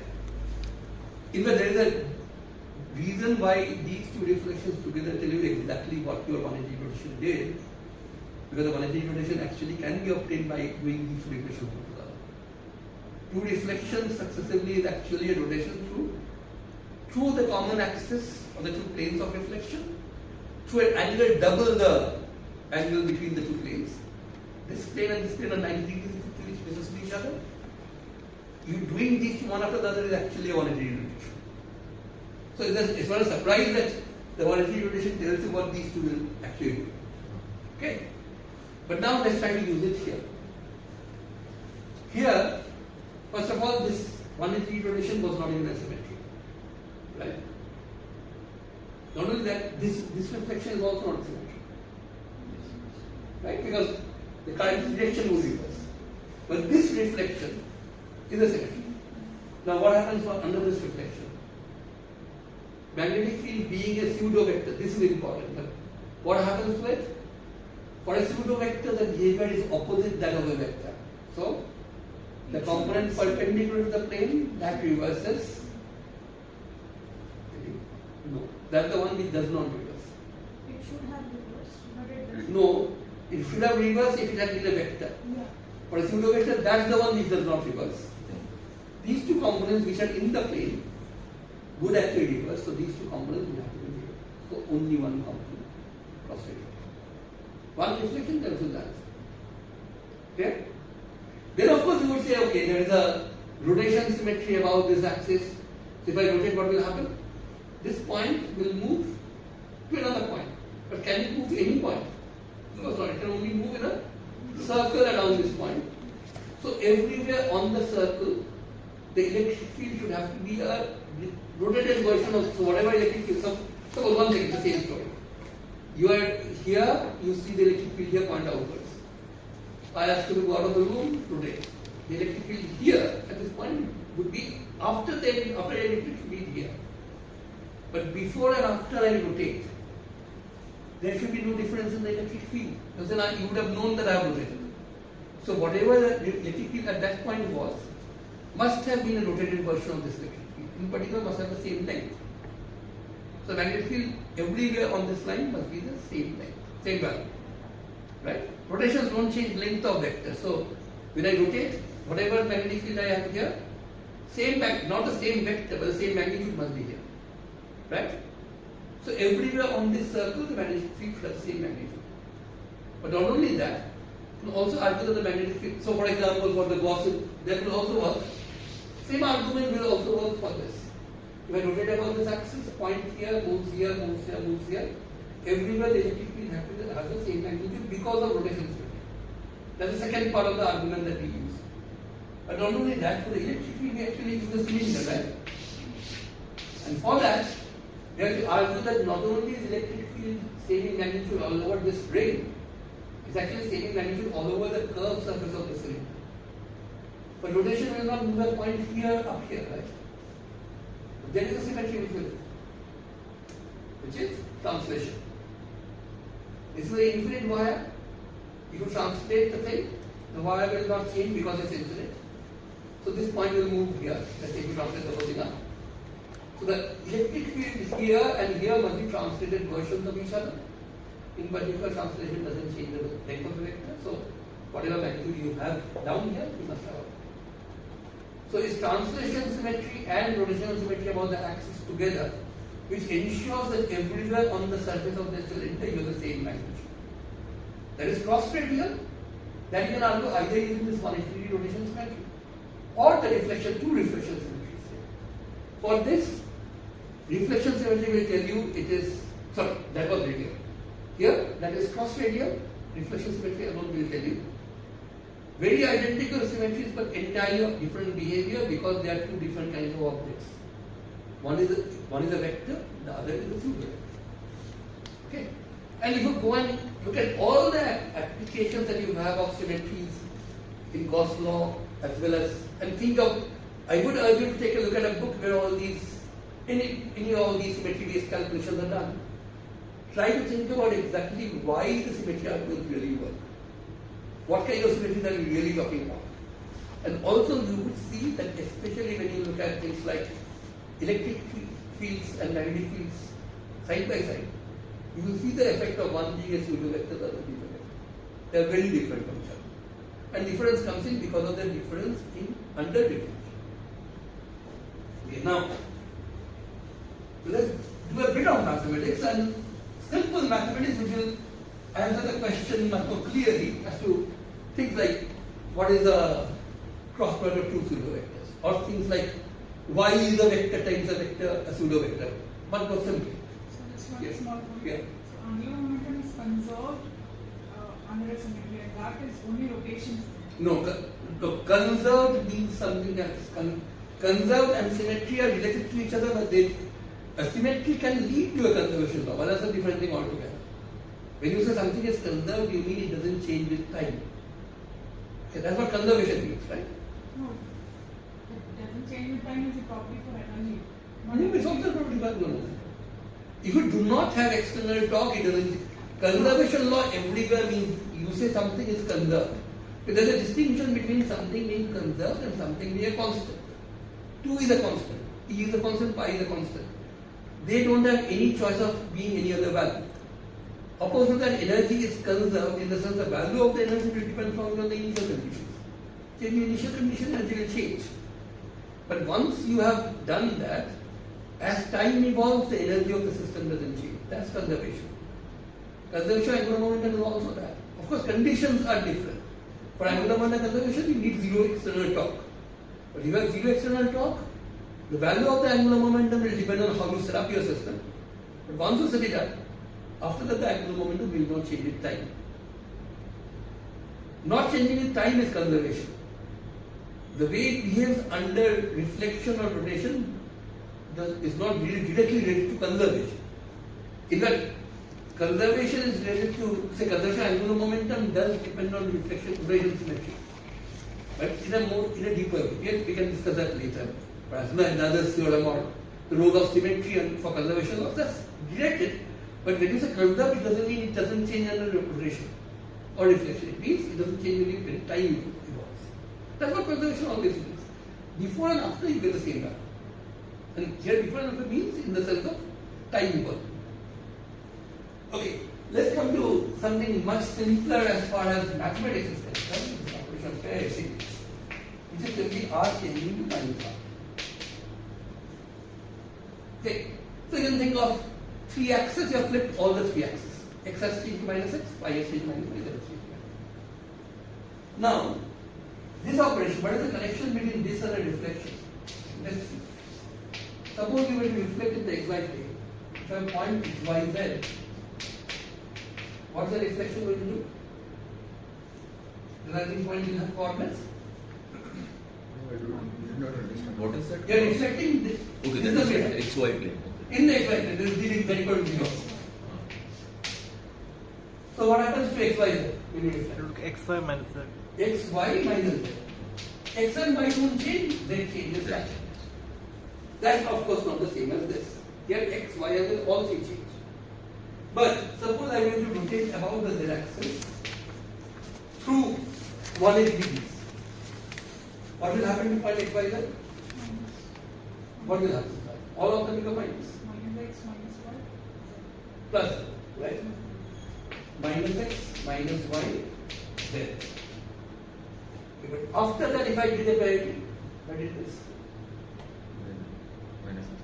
Minus x will become plus x because 2 minus will become plus. Minus y becomes plus y. Then becomes minus y. So, rotating through 180 degrees about an axis and then carrying out a parity operation, these two being done one after the other, is exactly the same as reflection. In this case, reflection in the xy plane, but in general, a reflection in a plane flowing through the center to the origin, perpendicular to whatever axis you choose. Z axis, of course, is an arbitrary thing, but it's perpendicular to this plane. So choose any axis, rotate to 180 degrees, then carry out parity. You actually get a reflection. So reflection is connected to parity. It's basically rotation followed by parity. Okay. So there is a deep connection between parity and reflections. The reason why we talk about parity more often than reflection symmetry because it's mathematically much simpler. After all, parity is everything changes sign. Every component vector changes sign. X, y, z becomes minus x minus y. For rotation, for reflections, we would have to do it much more complicated. Even because we chose the xy plane, the formula was simpler. If I chosen some plane and an angle, the reflection it would have become a much more complicated formula. But essentially, do the same thing. Now, parity is easier, but it's easy to see also what will happen to a vector and a parity. What will happen? This essentially means you had this x, y, z axis, and when you did parity, x changed to this, y changed to this, z changed to this, right? Then all the axes flipped over. That's why all the components change sign. What has happened to a vector when you do that? If you change your coordinate axis, If you reverse your coordinate axis, what will happen to the component over there? They will reverse. It will also reverse, right? So a vector, essentially the definition of vector is something which behaves like a position vector. So position vector changes sign, vector change sign. What happens to A cross B? Which is a pseudo vector, it's called a small vector, we call this. So some pseudo vector lambda. What happens to this? Trivial. A is a vector, picks up a sign. B is a vector, picks up a sign. What happens to A cross B? It remains the same. Yes.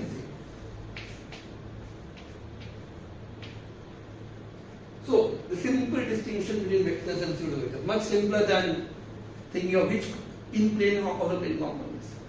If you do parity, vectors change sign, pseudovectors change shape. End of story. That's the only difference. Under reflection, why is it that vectors and pseudovectors behave oppositely? Because reflection essentially is a rotation for which vectors, pseudovectors do the same thing, followed by parity, for which vectors do one thing, pseudovectors do just the opposite.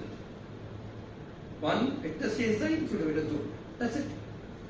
Okay. Now this makes it much easier to answer questions like why is B a pseudovector? Because take a look at this equation. Which equation introduces magnetic field in the first place? The Lorentz. What is the place where magnetic field comes in first? Lorentz. Lorentz force law. Right. QE tells you what an electric field is, and the definition of B comes from the more complete version, which is when you have a charge with all things.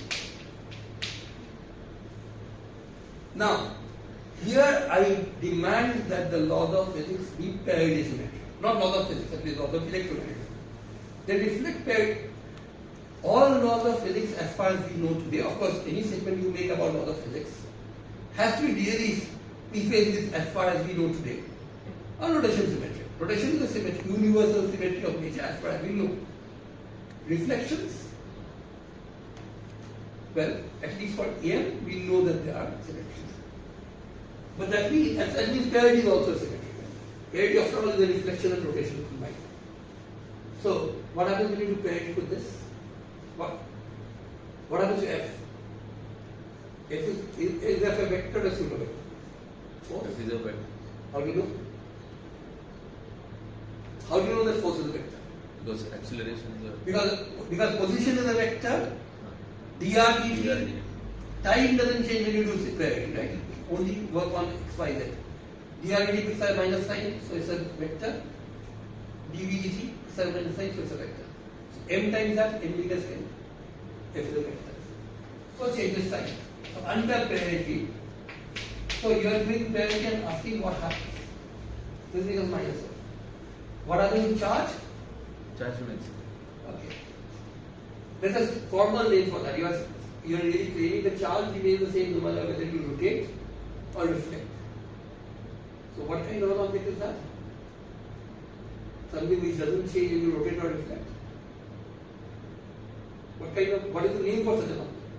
We use that for air. That's a scalar. So charge is a scalar. Fine. E.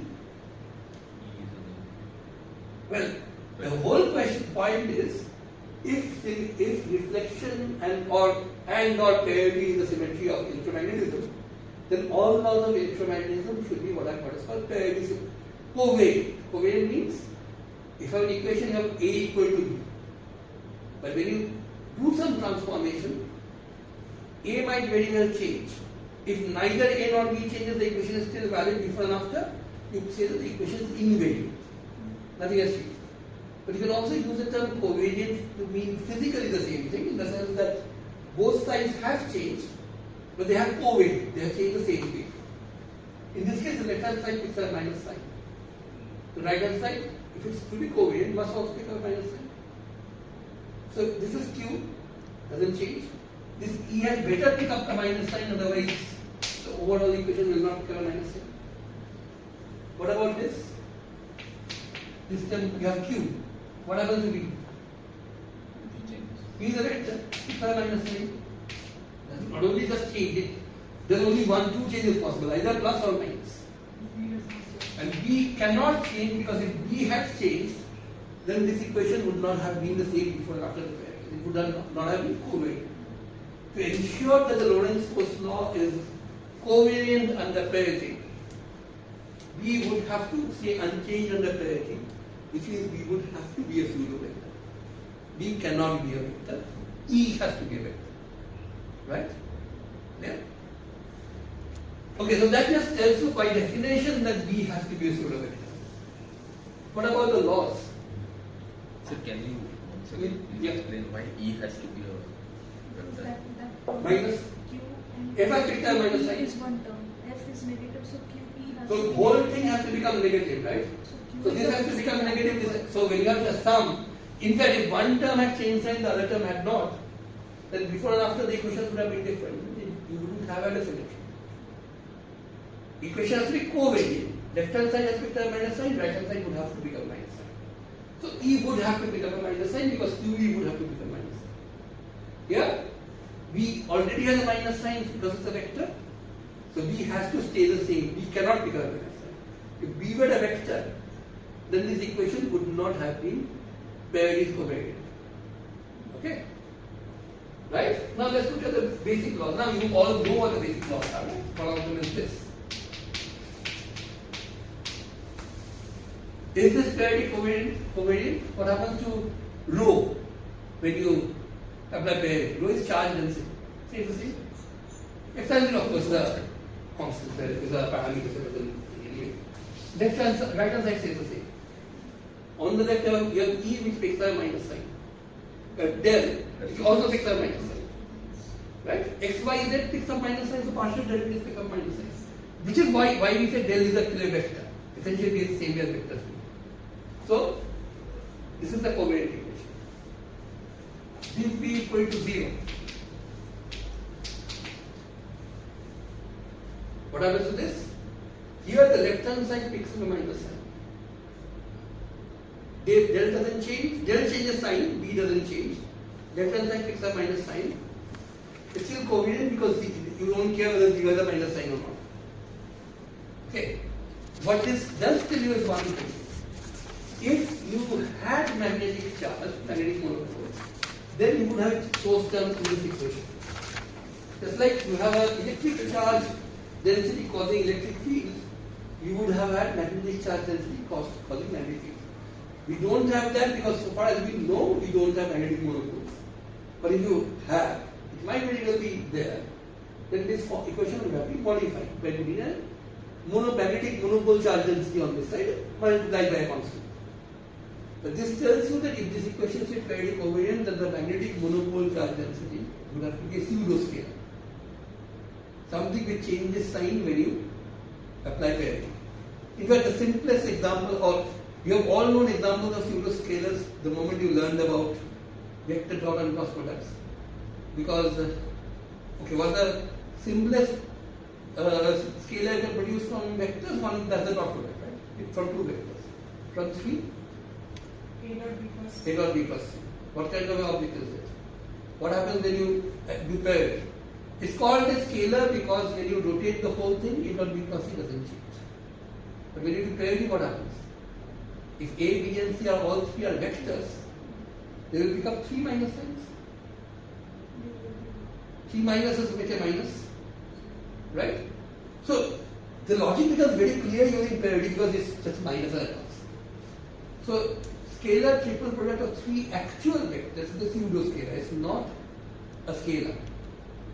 Since we have not been talking too much about what happens under reflections, we have avoided the distinction. But pseudo-scalars do exist. Simplest example being the scalar triple product of three vectors. Of course, if we did a scalar triple product of two vectors and a pseudo-vector, that would be a scalar.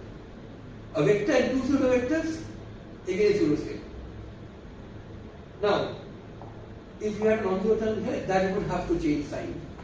Under parity, it would have to be a pseudo-scalar. Curl of E plus del B is equal to 0. Here you have two terms. either both change sign or neither changes sign. But what happens? If you do parity, E changes, del changes.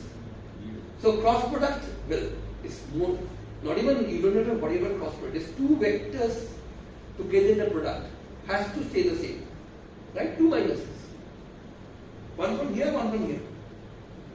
So this thing had all better stay the same, otherwise the equation would change on the parity. So curl of E plus del T for that to parity covariant. T of course doesn't change when you do parity. There's no time involved here. So B has to stay the same. Again, we know B stays the same, so from that we conclude that this is actually a parity symmetric equation. Final one, which I'm sure you may remember.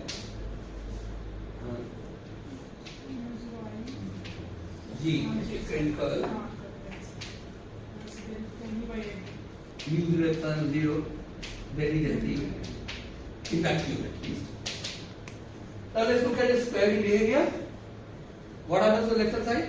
There is a minus sign. There is a minus sign. There is a minus sign because one from del, none from B. None from.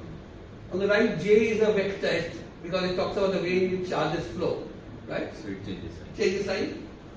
E changes. Vector changes sign. T doesn't. So everything is parity symmetric. So we have established that the laws of electromagnetism are parity symmetric. Of course, that's not a proof that the laws of electromagnetism are parity symmetric.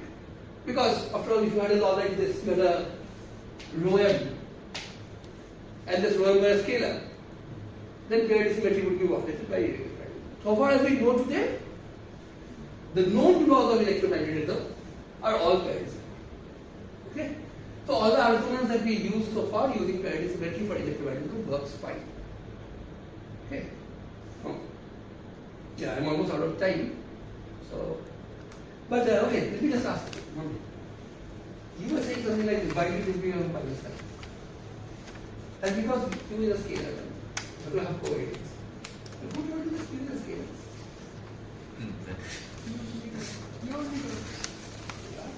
No, I didn't. Actually. I said Q says the same, you all agree. What if Q were a pseudoscalar? Then what would happen? Then it would change. Then Q would have picked up a minus sign. So Q scalar E vector B pseudo vector. This is what we have been using. What if Q were a pseudo scalar? Then because we also pick up a magnetic. not only that, what about this? This has, look, force is a vector, so the minus sign here we won't be dispute at this stage. So QE would have to stay, become minus QE. If Q is a pseudoscalar, Q has picked up a minus sign. So E would have to be a pseudo vector. And B would have to be a vector. Now how do you, how do you distinguish between these two possibilities? Which one is correct? That's the question. Of the two possibilities, which one is correct? Okay, this may come as a surprise, perhaps, but there is no way to tell.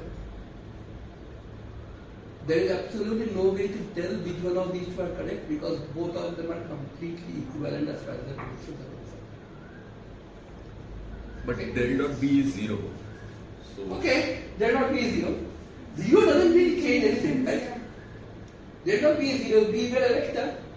The left hand side changes sign, but 0 changes sign, who cares? right. Okay. You would perhaps be more concerned with this. Del dot E changes sign, right? Does it? No. Does it? Yes or no? So what about So the this last remains So let's look at this equation first. The first one. Del dot E.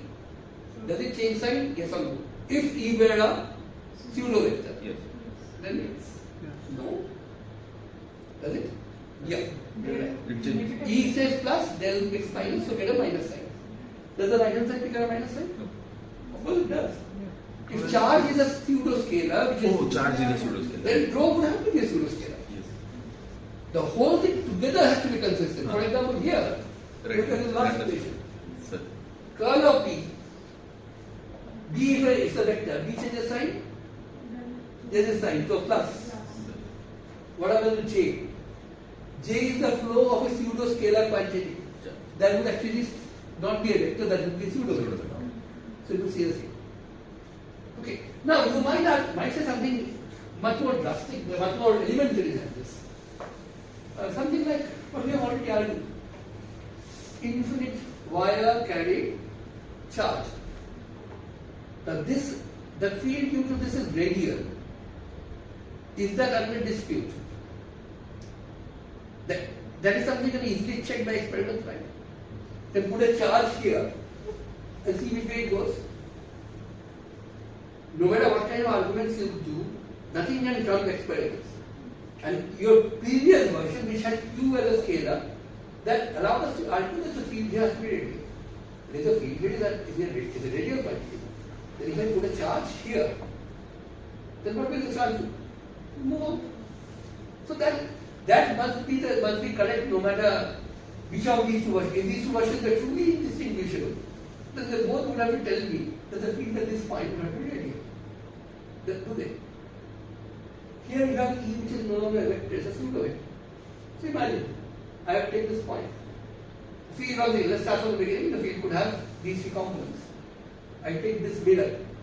I am not going to worry about rotation because under rotation vectors pseudo-vectors all be in the same way, they will not change. But now let's say take this reflection in this plane. What happens? The vector should stay the same, but what does it take? This is a pseudo-vector now, right? This is a pseudo-vector, which one is the same? Only this one, right? So I will be ending up saying that the electricity has to be cross-radial. We are not. Because we are forgetting the fact that in order that E be a pseudo-vector, Q has to be a pseudo-scalar. So this is not a symmetry, this is actually opposite of a symmetry. The sign of the chart changes. And if you use that consistently, you will find you get exactly the same answer. Can you distinguish the two cases? The answer is you can't. No matter what kind of experiments you do, there is no way of distinguishing between these two because they are mathematically equivalent. You never get to see E alone, you always get to see Q. You never get to see B alone, you always get to see QB cross B. Okay? So, you will never be able to distinguish the two. So, which one do we use? We usually use this. Why do you do that? No reason except that we are prejudiced towards scalars over pseudo-scalars. So, charge being a nice physical quantity, people want it to be a scalar. That's just discrimination. But that's what we do all the time. But as long as you stick to this, it's fine. You could just equally well have used this, got exactly the same answers about directions of electric magnetic field, everything. You would not be able to distinguish between the two cases by doing anything. But, which is right. If both of them give you exactly the same result, either both are equally right or both are equally wrong. In this case, at least as far as experiments go, both are equally right. Okay, so this is the final point. That we have been saying electric field is a vector and B is a pseudo-vector, but we could have just as equally well said electric field is a pseudo-vector, QB is a vector, with charge being pseudo-scalar. But still, that's very difficult to remember, right? The charge keeps on changing sign under reflection. That's difficult to remember, so usually people don't use this option. Because if you get to use this option, very often what will happen is you will think of this as being a symmetry of the system and end up with a completely wrong conclusion. Of course, here you know the answer, but in some more complicated situation where you did not know the answer as initial, you might end up with a mistake simply because you have forgotten the charge also as a change sign. Okay? And will you give me 5 more minutes? No, not because of EM, but because we have been saying this so far. And I think prior to 1950s, everybody would have not even stated this out. In the sense, would not have started by saying laws of physics are the same under reflection, because that was taken to be obvious and correct. Okay. Laws of physics are correct, are the same under rotations, laws of physics are the same under reflections, laws of physics are the same under general Lorentz transformations. In a reflection and rotation, special case of Lorentz transformations in which you only involve space and not time. Okay. So, general Lorentz transformation symmetry, essential special second theory of relativity, special theory of relativity would have guaranteed all of this. Okay. Now in the 1950s, now here we have to move away from classical electrodynamics. So I'm not going to prove all the results here, I'm just going to state what happens. When you move to quantum mechanics, parity symmetry, if it is a symmetry. Remember, whenever you say something is a symmetry, you have to first always question yourself, is this symmetry really valid? Again, prior to 1950s, nobody ever questioned whether parity is a symmetry. It was taken to be obvious. Now in quantum mechanics, symmetries lead to conservation laws. So too in classical mechanics actually. So they were saying rotational symmetry is consequence of the conservation of angular momentum. That's not the same thing as saying angular momentum stays the same when you rotate. But if you have rotational symmetry, you're going to get conservation of angular momentum. You have time translation symmetry, you're going to get conservation of energy. This is a standard design. Quantum mechanics actually even gives you other kinds of symmetries. Like for example, it gives you something called a parity symmetry, which, okay, I'm oversimplifying here because I don't have the full theory at our disposal right now. But essentially every elementary particle, apart from these conserved quantities like charge, electron number, baryon number, whatever those conserved number quantities are, they also come with something called an intrinsic parity, which is usually just a plus sign and a minus sign. And this parity is conserved, would be conserved if parity is, when we have two different parities, one is this number and another is the operation. From the context, you should be able to understand which one I am talking about. If parity, the operation is a symmetry, then parity is conserved number. This number is conserved, but the conservation is multiplicative. Otherwise, if you have several pieces of the system, the overall parity is a product, not sum. That's all. Just multiply the individual numbers to get the overall number. Which is why minus or plus change minus or plus, right? If you were to add, you would also get zeros and all the kinds of things. So, in the 1950s, there was this huge puzzle called the tau theta puzzle. Two elementary particles had been discovered which were exactly identical in order space. Same lifetime, same mass, whatever properties you could measure. And at least as far as experiments could tell, they were almost identical except in one respect. The tau, they were both natural particles. Tau decayed into two pions, pi plus pi minus. Theta decayed into 3. Now that in itself was not a problem. The real puzzle here was, how is it possible that the same part, these are two different particles and the same in all other respects. That was the puzzle. Now you could always say this is the same particle, not really two particles, decaying in two different ways. That's always possible. There are many particles which have different, multiple channels of decay. Yeah. So earlier when tau and theta, these particles were found, they were not distinguished. Tau and theta were found experimentally, and when people tried to measure their properties, they found every property match. Then how would they did they except for the decay. Except for the decay. Okay. Now, even the puzzle was why, how is it that two different particles are so similar? But you could always say they are not two different particles. They are the same particle which has two channels of decay. However, this is the important point. The pions were already known for the base of other experiments to have an intrinsic parity of -1 each. So pi plus pi minus, 2 pions, 2 minuses make a plus, 3 pions minus. So the tau part, since parity is conserved, at least if parity is a symmetry, this number parity is conserved, then tau must have a parity of +1 and theta must have a parity of -1. So now we have a puzzle that two parts. So that's why they are different particles. Identical in all respects, two different parity values. So this was a huge puzzle. After all, why would you have particles which are so similar with two different values? Okay. Now, there were many suggestions floating around, some very complicated ones and some all kinds of very convoluted pictures which would try to explain why this happened. Then two scientists, Chinese American scientists, Li and Yang, came up with a rather drastic proposal. They suddenly realized that has parity symmetry, all this is a consequence of parity symmetry. But the question was, has parity symmetry really been checked experimentally? Everybody thought this has to be true, no questions asked. Okay. But then they said, okay, let's ask whether it's experimentally established. And then they went through all the literature that they could get hold of, and they found out that electromagnetism, there is plenty of experimental evidence that as far as electromagnetic interactions are concerned, not just electromagnetism in the large scale, the kind we have been talking about, but even in the world of particles, for electromagnetic interactions, there is ample evidence that parity is conserved. Okay. For weak interactions, which essentially was what happening here, there is not much evidence either way. People just believe this concept. Okay? Simply because it's a symmetry, what else could it be? That was the kind of argument. So then they proposed that, okay, since it has, they didn't propose parity conservation violation or something. Or they didn't propose that parity is not a symmetry. That would have been too radical.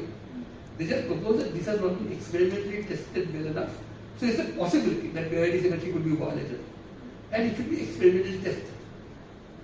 So C.S. Wu, who was a friend to them also, Wu is one of the leading female theoretical experimentalists of all time. What she did was, okay, she actually was planning a trip to her homeland, Taiwan, basically. And when she heard this proposal, she got very excited about it, cancelled the trip, and managed to convince her, the people who work in the lab with her, that this is worth looking at. Most people were very dismissive because everybody was sure parity would be conserved. But after a lot of effort, what they managed to do was pick up a system where they could possibly test this. And this system was another simple thing. It's a cobalt 60 nucleus, which is a weak beta decay. Now, cobalt 60 has a nuclear spin. It's roughly like the nucleus is spinning around. Of course, anybody who takes a quantum mechanics course would even tell you it's really not spinning around or whatever. But essentially, like you can imagine it's like a spinning nucleus with an axis. Okay. Now, let's imagine this, that the beta particles emitted by the cobalt nucleus maybe at an angle to the axis. But now let's imagine what would happen if I were to reflect in this plane. Okay. Now what would happen to there are two vectors involved here. One is the angular momentum vector of cobalt, the other is the momentum of the electron which is coming out. So what happens to the angular momentum of the cobalt? If you reflect like this, does it lead? Pseudovector. First of all, rotation, if you can cut it in this plane, this rotation stays the same rotation. Right? You are reflecting in this plane perpendicular to the axis. Even if it's not to the particle, if it's here, this thing is rotating like this. The mirror is rotating in the same direction, right? Okay. The angular momentum stays the same, and that's because the angular momentum is actually a pseudovector, not a vector. Okay? But what would happen to B minus beta minus? It becomes another vector. Now, what does this mean for this? It means that, after all, in quantum mechanics, you don't say that this is the way in which the electron is going to come out. You can only say what is the probability that the electron will come out in this direction. This parity symmetry, if it had been a symmetry, then would have predicted that this and this would be equally probable. If the probability of a beta particle going towards the angular momentum vector at an angle say 30 degrees is say alpha, okay, let's not use alpha, let's say mu, that's another particle. And so all of these are particles. Let's say p. Then the probability that is in the other direction, opposite, but again making an angle of 30 degrees will also be the same. Theta, 180 minus theta, same, should be same, right? Because these two cases are parity symmetric versions, parity reflected versions of each other. Okay? Even if instead of putting the mirror here, they put the mirror here, then the beta would have been like this, but now the current would have gone. Okay? So anyway, in both cases you would say the probability of, just to simplify, the probability of the electron emerging in the direction of the angular momentum must be the same as the probability of the electron emerging in the opposite direction. If parity is symmetric, right? Now, can you test this experimentally? Unfortunately, if you have a cobalt 60 sample, you're not really seeing beta particles coming from one cobalt 60 nucleus, right? You're seeing decays from all of them. And the trouble is, in an ordinary sample, all these covalescing nuclei would themselves be oriented in all possible directions. So even if the beta particles have a preferential direction, say all of them were along the axis, which is not possible according to parity symmetry, but if say it happened, can you tell that experimentally? Because all the covalescing nuclei will be held together. So beta particles will come out equally in all directions. How would you be able to test this experimentally? If all the covalescing nuclei are aligned in the same direction. Now how can you do that? All these are magnetic moments. You need extremely strong magnetic fields to align them. You also need extremely low temperatures to ensure the thermal effects will not randomize the thing. Now, today we can do this in more or less routine fashion. But when this was done in the 1950s, this was an experimentally highly challenging, producing that high magnetic fields at that low temperatures. But Booth team managed to do that. And once they did that, what they found was 100% of the beta particles emerge opposite to the electromagnetic moment. So remember, parity symmetry says as many above as below. If you had 70-30, even that would be parity violation. Okay? What was observed? This is experimental. What was observed is 100-0. This is called maximal violation of parity symmetry. Maximum because this is the worst that can happen, right? That's what parity symmetry is concerned. Not equal at all, not just slightly different, but 100. So this was how humanity learned that one of those symmetries that were taken for, be granted forever, is really not a symmetry. Experiment, we first had this Lianian proposal that might be behind it, but the only reason they had to show for that was if that is, if parity is not conserved, then tau theta buzzer would disappear. Then tau and theta would really be the same particle decaying in two different ways. Two different parities, who cares? Parity is not conserved. So you actually start with some one parity, you change parity during the interaction. Possible. If parity is not a symmetry. But this was so ingrained in everybody's mind that nobody was even willing to consider this. Until Lianian sat down and figured out that nobody had experimentally verified this for weak interactions. Then who did the verification found that it's not. So this was one of the first time we learned that one of those cherished symmetries that was always known to be a symmetry without even any question, no questions asked whatsoever, turned out not to be a symmetry. For weak interactions. Weak interactions happen to be the only interaction for which parity is not a symmetry. For all the others, as far as we know, parity is a symmetry. Okay. As far as we know, the equations of Lorentzian force law equation and the Maxwell's equations are correct descriptions of nature, of electromagnetism. And they are all parity symmetry. So in EM, parity is fine. As a result, reflection is also a symmetry. Not everything. That's the point. Okay, I'm done. Are you supposed to clap?